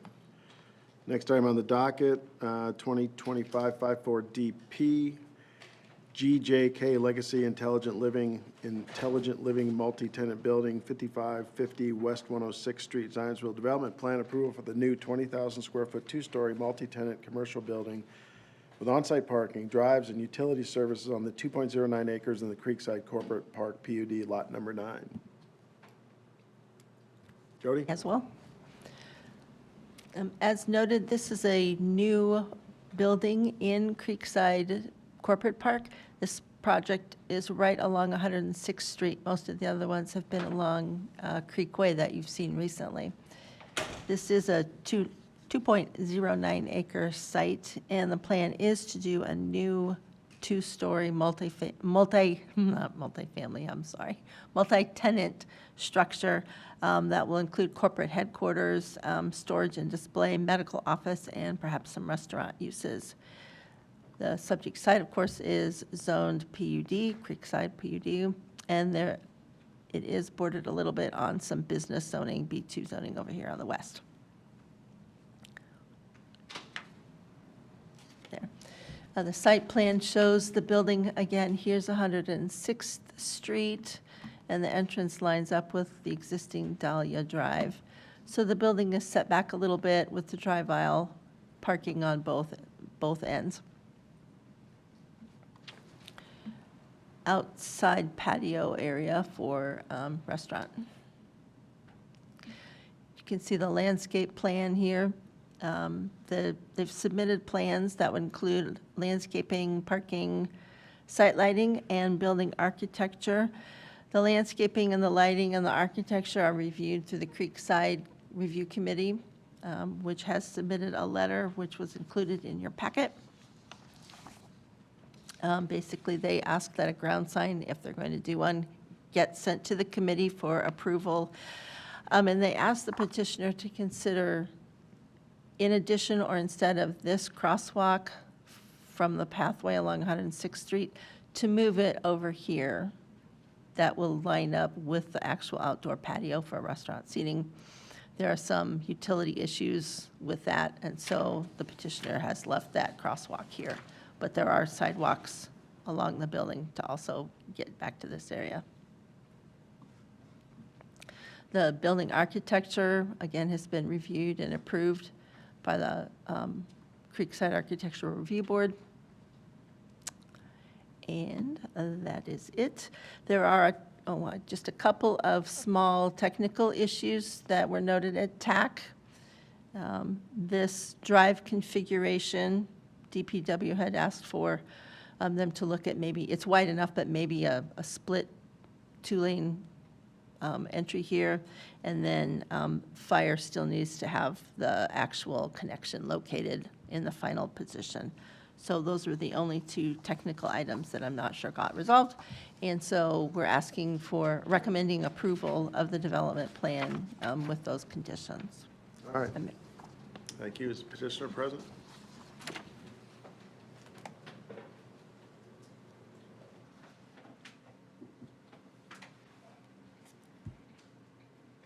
Hi, thanks for hearing me tonight. My name is Dan Killinger of 4614 South Cobblestone Drive, Zionsville, and owner of Intelligent Living Solutions. So we are a local born and bred Zionsville business, been in business for 12 years, started out of the home and then graduated to Z-Works and now outgrowing our current space and looking to expand here. So figured this was the perfect site to keep our business in Zionsville, to have our growing staff be able to expand and have room for future growth and improvement to our facility. So we're not able to fully occupy the building day one, so hence the multi-tenant to bear the burden of the cost, but then be able to expand into it over time. So like Jody said, two-story, 20,000 square foot building. Intelligent Living intends to occupy space on both floors, partially both floors, and have other tenants in the other spaces, and potential restaurant tenants, other medical, other commercial uses as well for the other spaces in the building, and be able to, like I said, offer amenities, connections to the trail, be able to utilize the nature and the facing creekside for tenants with the back porch and patio to be able to utilize the views to the rear of the property. So trying to take into consideration maximizing the use of the space, the parking, and yet keeping the views available for the tenants and uses of the space. All right, thank you. Is there any of the public who'd like to comment on this matter? Okay, I'll close the public hearing at this time. Open it up to members of the Plan Commission. Jody, you had mentioned something about the fire department. I just didn't catch that. What was that? Yeah, one of the initial TAC comments was where exactly the hydrant and fire department connection was going to be located. It was here, maybe it's here, just to make sure that the fire service is there. And that, of course, will be worked out completely before a CFO is issued.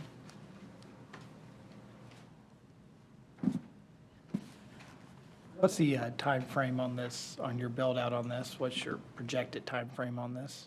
Yeah, as soon as we can get permits, we'd like to dig before the ground freezes. Okay, so soon. Yes.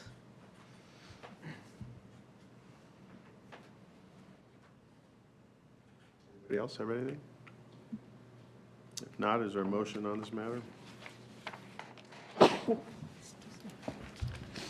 I move that docket number 2025-54-DP Development Plan for a 20,000 square foot multi-tenant building, including office space, medical, retail, and restaurant uses in Creekside Corporate Park B, conditionally approved based on the findings of the staff report and the staff recommendations, submitted findings of fact, and third, the resolution of outstanding review items identified by the DPW, Fire, and Architectural Review Committee letters. Exhibit 5. Is there a Second that. You got a second? Any further discussion? Mike, would you just take roll? Jim Hurst. Aye. David Franz. Aye. Andrew Cossack. Aye. Brad Johnson. Aye. Jim Hurst, I'm sorry, Josh Fedor. Aye. And Kendrick Davis. Aye. Motion carries 6-0. Thank you. Good luck. Next on the docket, 2025-56 DPA, Jason Greason, Immel Building Addition, 10701 Deandra Drive, Development Plan Amendment for 2 building additions totaling 4,209 square feet in the Urban General Industrial I-2 District. Jody? This one is also mine.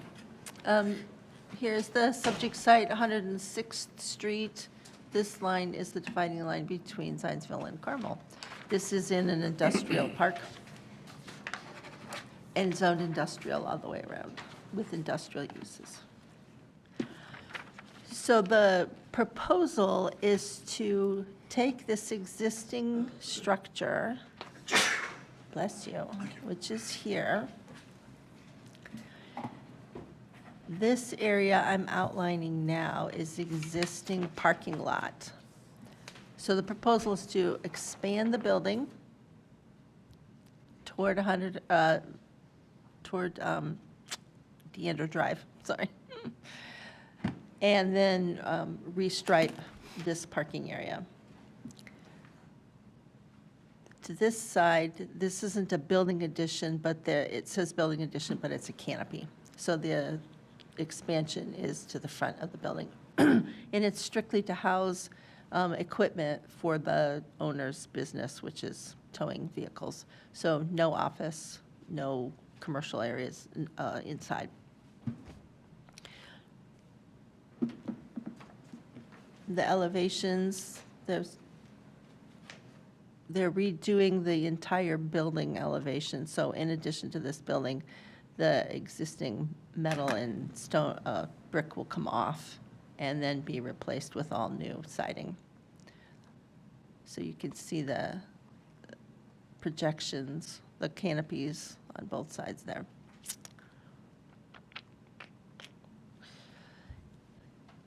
The project could use some additional landscaping. There wasn't landscaping on the existing site, but since they're adding on to the building, they should add landscaping in proportion to the addition.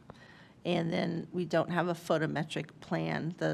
Some of the plans showed building lights, wall lights, but we don't have a photometric plan. So we're asking for those two conditions, but approval of the development plan amendment.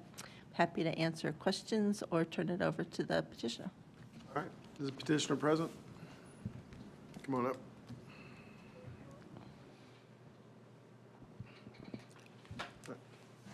Good evening. I'm Jason Greason. I'm the authorized petitioner for Steve Eimel. My address in Zionsville is 235 Reading Court. Thank you for your time this evening and your consideration. It's been a pleasure to work with Jody and Roger and their office. This is the first time I've been through this process, so it's hard to translate, and they did a fine job with us. This is Steve Eimel. He's the property owner. And we're happy to answer any questions. I have comments to Jody's points of landscaping and photometrics. You can go ahead. Go ahead with those? Yeah. Through the pre-filing meeting and TAC, I understood that the existing landscaping, there weren't any needs for additional landscaping. We looked at the buffer yard requirements and the additional parking from the code and agreed that there wasn't anything necessary. Further into TAC, same.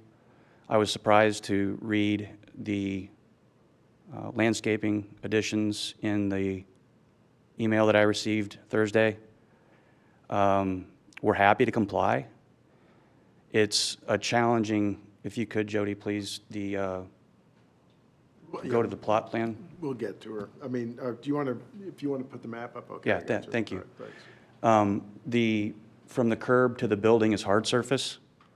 So the area that we could place a shade tree to the southwest corner is in that 20 feet of property line. Yes, thank you. And then to the north, there's quite a bit more property there. That's the access road that fire has asked to get to the rear of the building for that access. So we have the area in the northwest corner that we could put some shade tree. And then also along that road, that access road on the north end. I'm not familiar with the foundation landscape requirement. My interpretation is that it's more of a bush than a tree. Am I tracking correctly? Yes? Yes. So, again, I feel as if I'm showing up unprepared, but in our pre-filing meeting and in our TAC meeting, there weren't discussions requiring landscape additions. Again, happy to landscape whatever makes sense for the building and the requirements. We're certainly not looking to dodge that point. As it relates to the photometrics, if you could, please, Jody, advance to the documents that show the light fixtures that we submitted after the TAC meeting. Yeah, and I don't have those pulled up. You did submit light fixtures, but the photometrics. Yeah, sorry.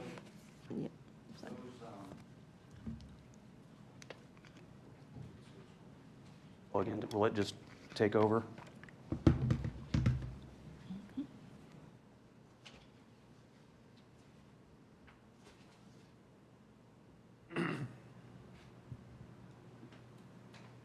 There we are. Whoops.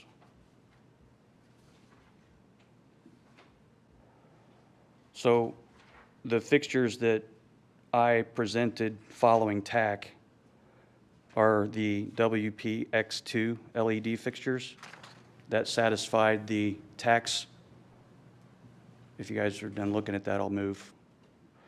These lights are a full cover so that it doesn't project outward. That was TAC's concern. I didn't provide a plot drawing that shows photometrics, but the spec on the light fixture shows no candle past 40 feet, and the building wall is 69 feet from the curb. So if you need a photometric plot plan, then we missed that. This photometric, however, shows that there aren't any candle watts past the 50 feet mark, and the curb to the road from the wall is 69 feet. So if I remember correctly, the code is half a candle watt at curb to keep from illumination trespassing, I think is the language in the code. So those are the two things that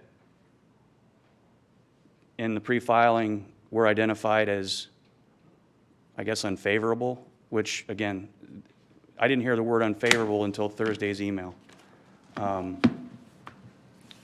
So asking for some grace on that and for the Planning Commission to offer a favorable judgment on the addition to the building.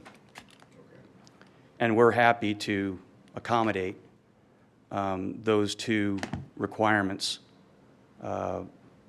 in lieu of postponing to the September 15 docket. This will not require us to move it to September 15th, okay? We've got a big docket that month, so. We're gonna move it, it's gonna be October, but. Right. Just joking. Doesn't look like, but does anybody here like to comment on this matter?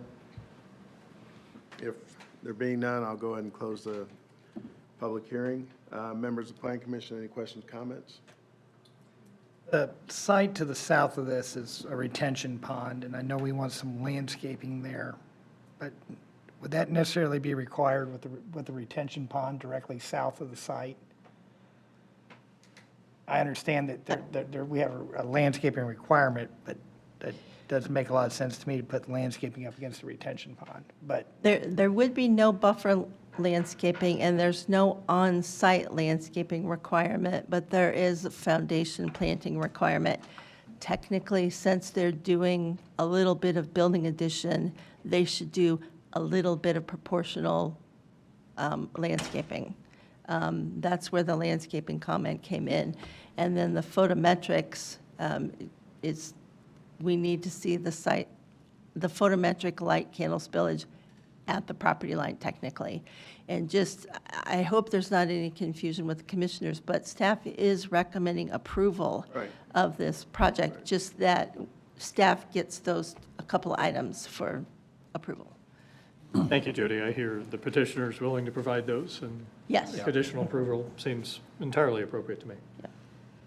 My 2 cents on it is that I appreciate the landscaping recommendation. That is a very industrial area, and I don't know, what the addition of a couple bushes brings to to that area, to be honest. And I mean, I don't know. I'm of the mind to forego the landscaping on requirement on this. I understand the photometrics, we have to provide that. But I mean, when you say a little bit, is it a bush? Where do you put the bush? Does the bush matter? Does the bush die? I'm a little more concerned with, and I don't think it's an issue that would, hold anything back. My concern is, that number 2 stone for the drive for the emergency service access, drive a ladder truck, it's very heavy. Like, are there stipulations to how this ground is prepped?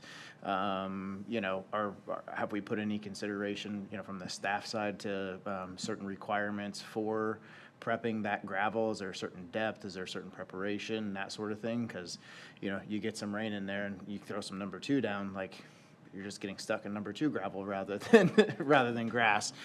So that would be my biggest concern with it. I think it's a great project, and it'll probably be one of the best looking buildings on that drive. So that's great that that's being improved. I do appreciate that, and it looks great. I'd love to have that at my house. But that would be kind of the biggest concern that I would have, is making sure that, that's a sturdy access, even should you guys have to turn around on there for whatever reason, So I don't know, has anything been addressed as far as that? Sorry. Jim. Yeah, that would be a technical specification, and yes, that drive would have to be constructed to certain standards and would have to pass a proof roll before being signed off on by the fire department. And then, I'm sorry, little bit was not quite a technical term, but I haven't done the math. So technically, the landscaping should be proportional to the amount of impact. Okay. So, Jody, there was mention of a tree. Is there when you're saying some landscaping, was a tree actually a part of that, or was it all the foundation plantings? it's just the foundation Okay. plantings, yeah. Yeah. Yeah. So, yeah, no buffering or no on-site landscaping requirements are Okay. here, present for this site. Judy, could you clarify for me? I mean, there's no waiver request on file. So I think what I hear you saying is that you're recommending approval, and then some landscape plan would need to be submitted to you for approval of permitting. Correct.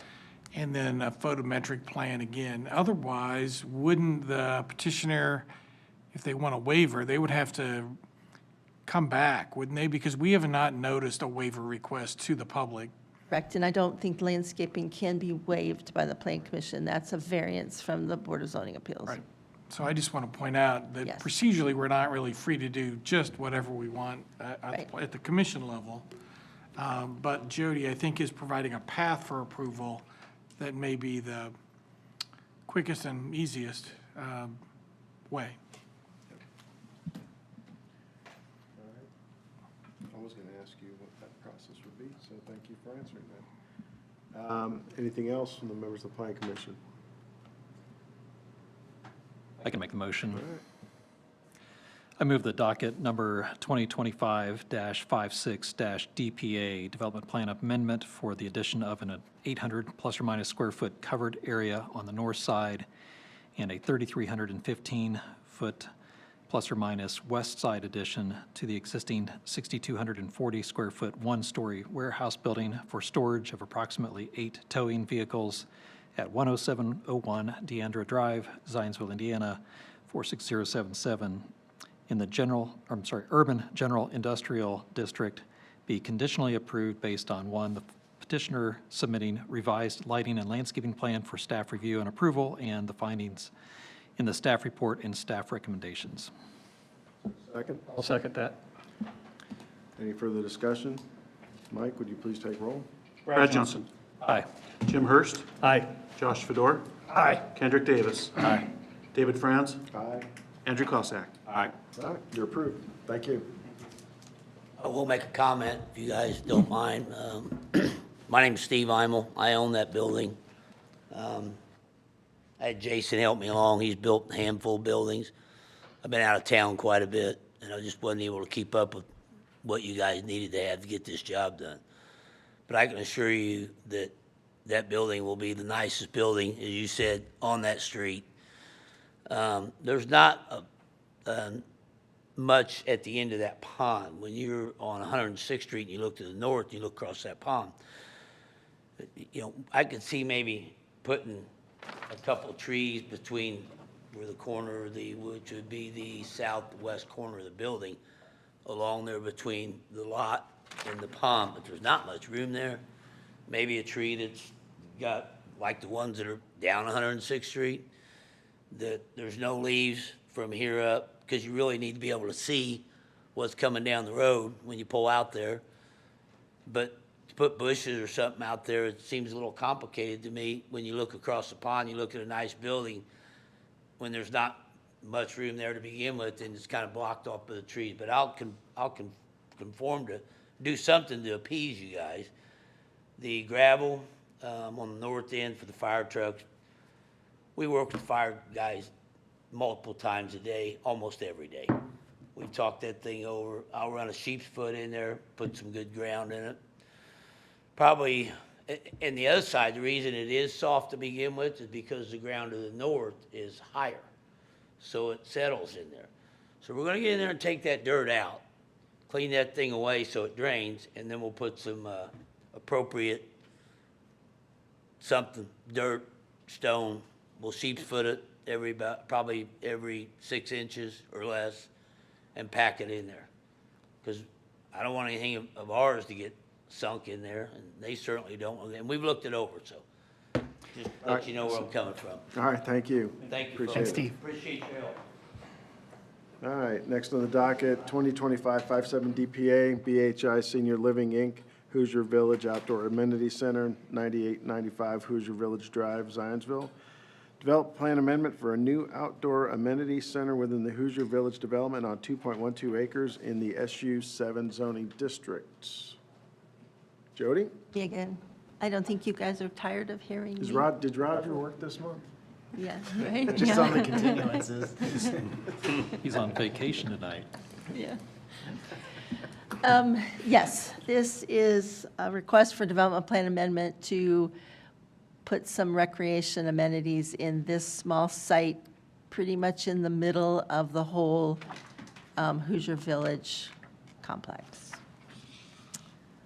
So the property is zoned SU7, which is a special use district, which utilizes the BO development standards. This will be important in a second. The site is currently the parking is all existing, and that's not being planned to change. But this grass area in here will have the recreation amenities, pickleball, shuffleboard,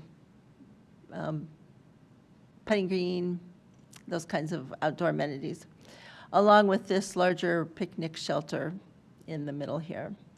The reason the BO standards are important is because the BO standards require that all buildings utilize the Zionsville theme for architecture. So the architect has submitted a letter stating that elements of the shelter that they feel meet the Zionsville theme. And then here is the picnic pavilion building. Also running through the site are several easements. So there's a gas line easement, utility, overhead wire, electric easements, and then an ingress egress easement that runs through the middle of the site that really isn't used for anything. So staff is asking for letters of no objection. We did receive one from Marathon Pipeline, so the gas easement is fine. The electric easement, we would like to see a letter from the electric company saying we also don't object to all of these things. And then our building team has advised that the shelter would not be able to receive a C of O, a certificate of occupancy, until that access easement is vacated. So we're asking for that also to happen. Other than that, we're recommending approval of the DPA. All right, petitioner. Good evening. Tim Oaks, Attorney Nice Millis offices at One American Square in Indianapolis, representing BHI Senior Living. I won't repeat the staff report or what Jody went through. I'll just add a few things. First, with respect to the access easement, that access easement exists for a kind of an isolated parcel that's located in the center of Hoosier Village. It's owned right now by an entity called Crawford Manor, and it's wholly owned by BHI.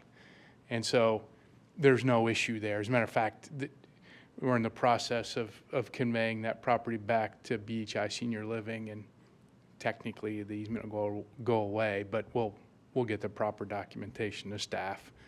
There's no issue there. There's nobody else involved. On the electric approval, it's overhead lines, and they don't have any problem with putting sport court under that. The line it serves this property. The architecture for this is consistent with some of the other amenities and smaller buildings that have been developed over the campus over the last 5 to 10 years. There are some sport courts out there, pickleball now. They're in big demand. The residents would really like to have some restrooms out there. And we're trying to accommodate those requests. This would be for residents of Hoosier Village only. So with that, I'd be happy to answer any questions that the commission might have. All right, thank you. At this point, anybody like to make a comment on this from the public? Being none, I'll go ahead and close the public hearing. Open up to members of the Plan Commission. So you guys have to write a letter to yourselves, basically? Yeah, pretty much. Okay.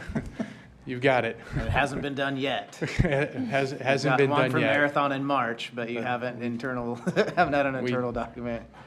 Okay. We think we're going to be able to do that. Okay. Yeah, I do support the staff as far as just getting these legal items just buttoned up. Just have it be a clean project, but I see no issues with what's being proposed. Anybody else? If not, is there a motion? Move that docket number 2025-57-DPA, a development plan amendment for the installation of amenity center at the Hoosier Village Development in the special use SU7 district be approved with the following recommended conditions. The petitioner will provide no objection letters from current utility easement holders and will vacate the existing ingress egress easement.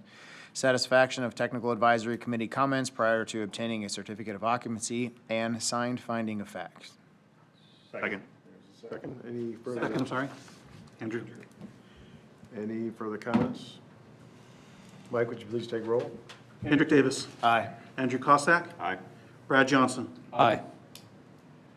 David Franz. Aye. Jim Hurst. Aye. Josh Fedor. Aye. All right, it's approved. Thank you very much. Thank you. All right, last one on the docket tonight. Yeah, come on. Let's see. Docket number 2025-58 DPA Halcyon Futures Group Convivio Remodel, 40 South Main, Zionsville, Indiana. Development plan amendment to enhance the existing rear access and deck area facing First Street in the Village Business VBD District. Let me guess, Jody? Also mine, I mean, unless you'd like to hear Roger present. which is fine. So this project is the existing Convivio restaurant, which you can see lies here. It is zoned Urban Village Business District. And the project is to basically clean up the back of house. And so the existing structure will remain, the upper deck will remain, but there'll be some design changes. The stairs will be relocated, and the trash bins will be covered. And so this is the new proposal to clean up the back of house. Nothing else to see here. No landscaping, no parking, no light. So staff is recommending approval of the development plan amendment.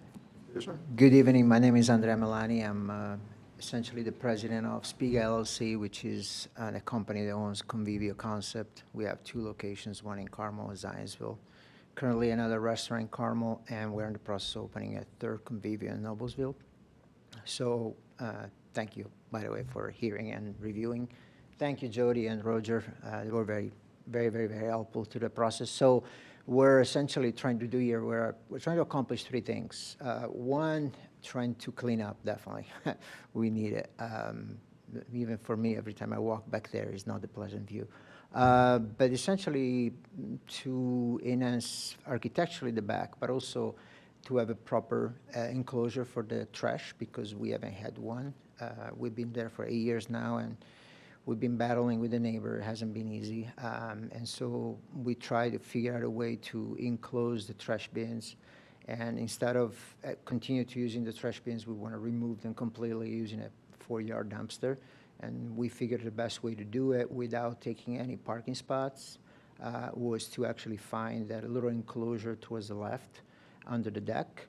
And then at that point, given the fact that we are in the process also of renewing the lease and commit for another 10 years to enhance the back and make it a little more visibly appealing.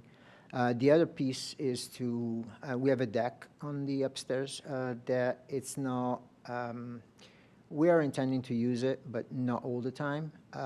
It makes it hard when the stairs are actually on the opposite direction. And so we thought, well, since we're doing these, we might as well try to look at redirect the staircase and make it a more usable space.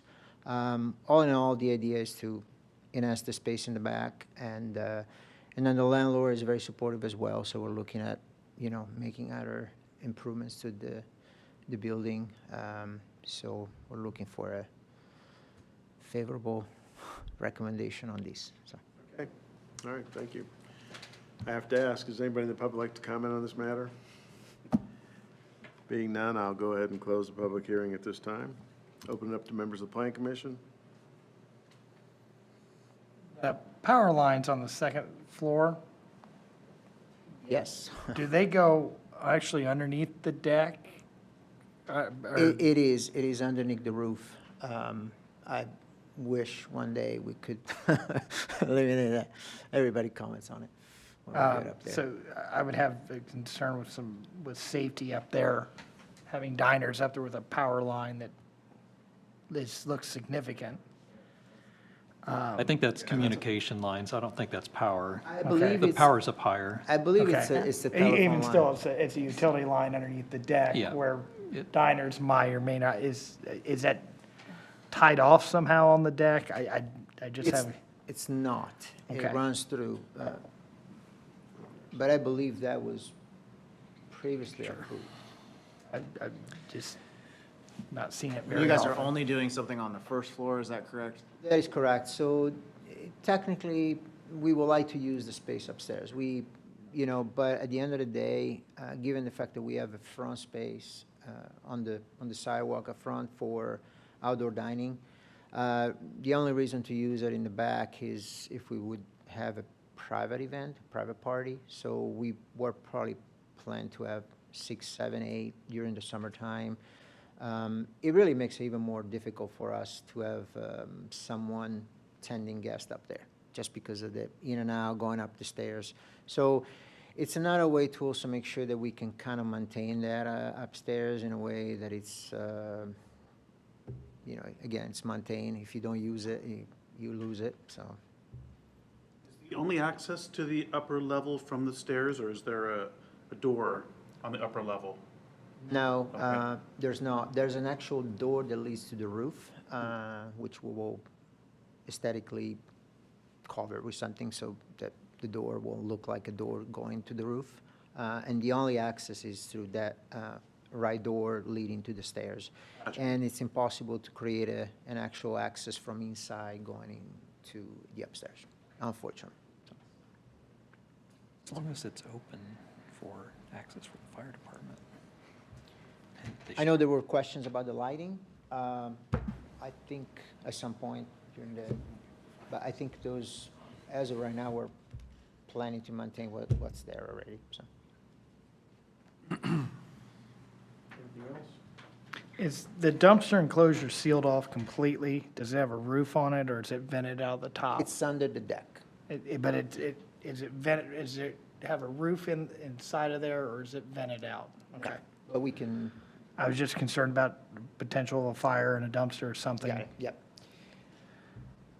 And being sealed off No, completely. and the door actually will be suspended because there's an actual drain in front of the door, so we already discussed that at the DACA meeting, I think. And the bottom of that door has some sort of track or guard on it? No, it's only gonna be like Freestanding at the top? And there'll be a guide, so that will make sure that the door won't swing back and forth. Is there gonna be access for a vehicle to actually pull straight in there to get the dumpster out? Have you talked to the actual? Public Works? Yeah. Lance made a recommendation on striping the front and without causing any loss of parking space. Because if you But actually. as far as the equipment to be able to actually make, like, will the trash truck? They will have to pull it out, Okay. if that's what you ask. Yeah, the truck won't be able to actually, they will, just similar to the neighbor, they will have to pull the yard dumpster out. You're still using the cans? Right like now, the bulk yes, cans, you're which not putting a is, full dumpster in there? very expensive. Yes, but you're not putting a full dump? No, you're putting they're putting a 4-yard dumpster in. Oh, they are? Okay. Yeah. Yeah. Yeah. Okay. So they'll have to pull it out and block traffic to unload it. My other concern would be the gas meter and everything that is back there behind those panels. Is that going to be labeled or anything for, I mean, because if we, do a 360 around the building and we Yeah, don't we'll see be- a gas meter, we won't know to shut it off when there's a fire. Correct. It will be labeled, and we're looking at, because technically, it's actually, it will probably be one opening as opposed to. We were just looking at the other day with Peterson Construction came over to kind of like look at making some review and then working on the actual drawings, and there might be some revision of these rendering for sure. I'm no expert, but those may need to be vented. That door may need to be vented. You may just want to look into that. Because if there's sometimes around these meters, just a very tiny gas leak, but if that accumulates over many days, you could have a small problem or a big problem. Yeah. Thank you. But I just think you need to follow building code, which I'm sure you will. I mean, we've got experts in the town that can help you with that. I think the architect raised the same questions Yeah. in reference to the two meters, and we might have to look at how we want to do these, so. I would just mention one thing, and that is that the town does have an architectural improvement program and funding for projects like this. If you haven't learned about that, I'm sure staff can point you in the right direction. That'd be great. Thank you. Yeah. And I appreciate you guys being willing to spruce it up back there, because it's. Well, I don't want to say just for the sake of saying it, but I think, the town is pretty, and, we definitely, even with the front, or with the landlord who cares a lot about the building, we're trying, and so I wish and I hope that everybody will do the same, so. It definitely looks much, much nicer what you're proposing to do, so I do appreciate that. Thank you. Anybody else have anything?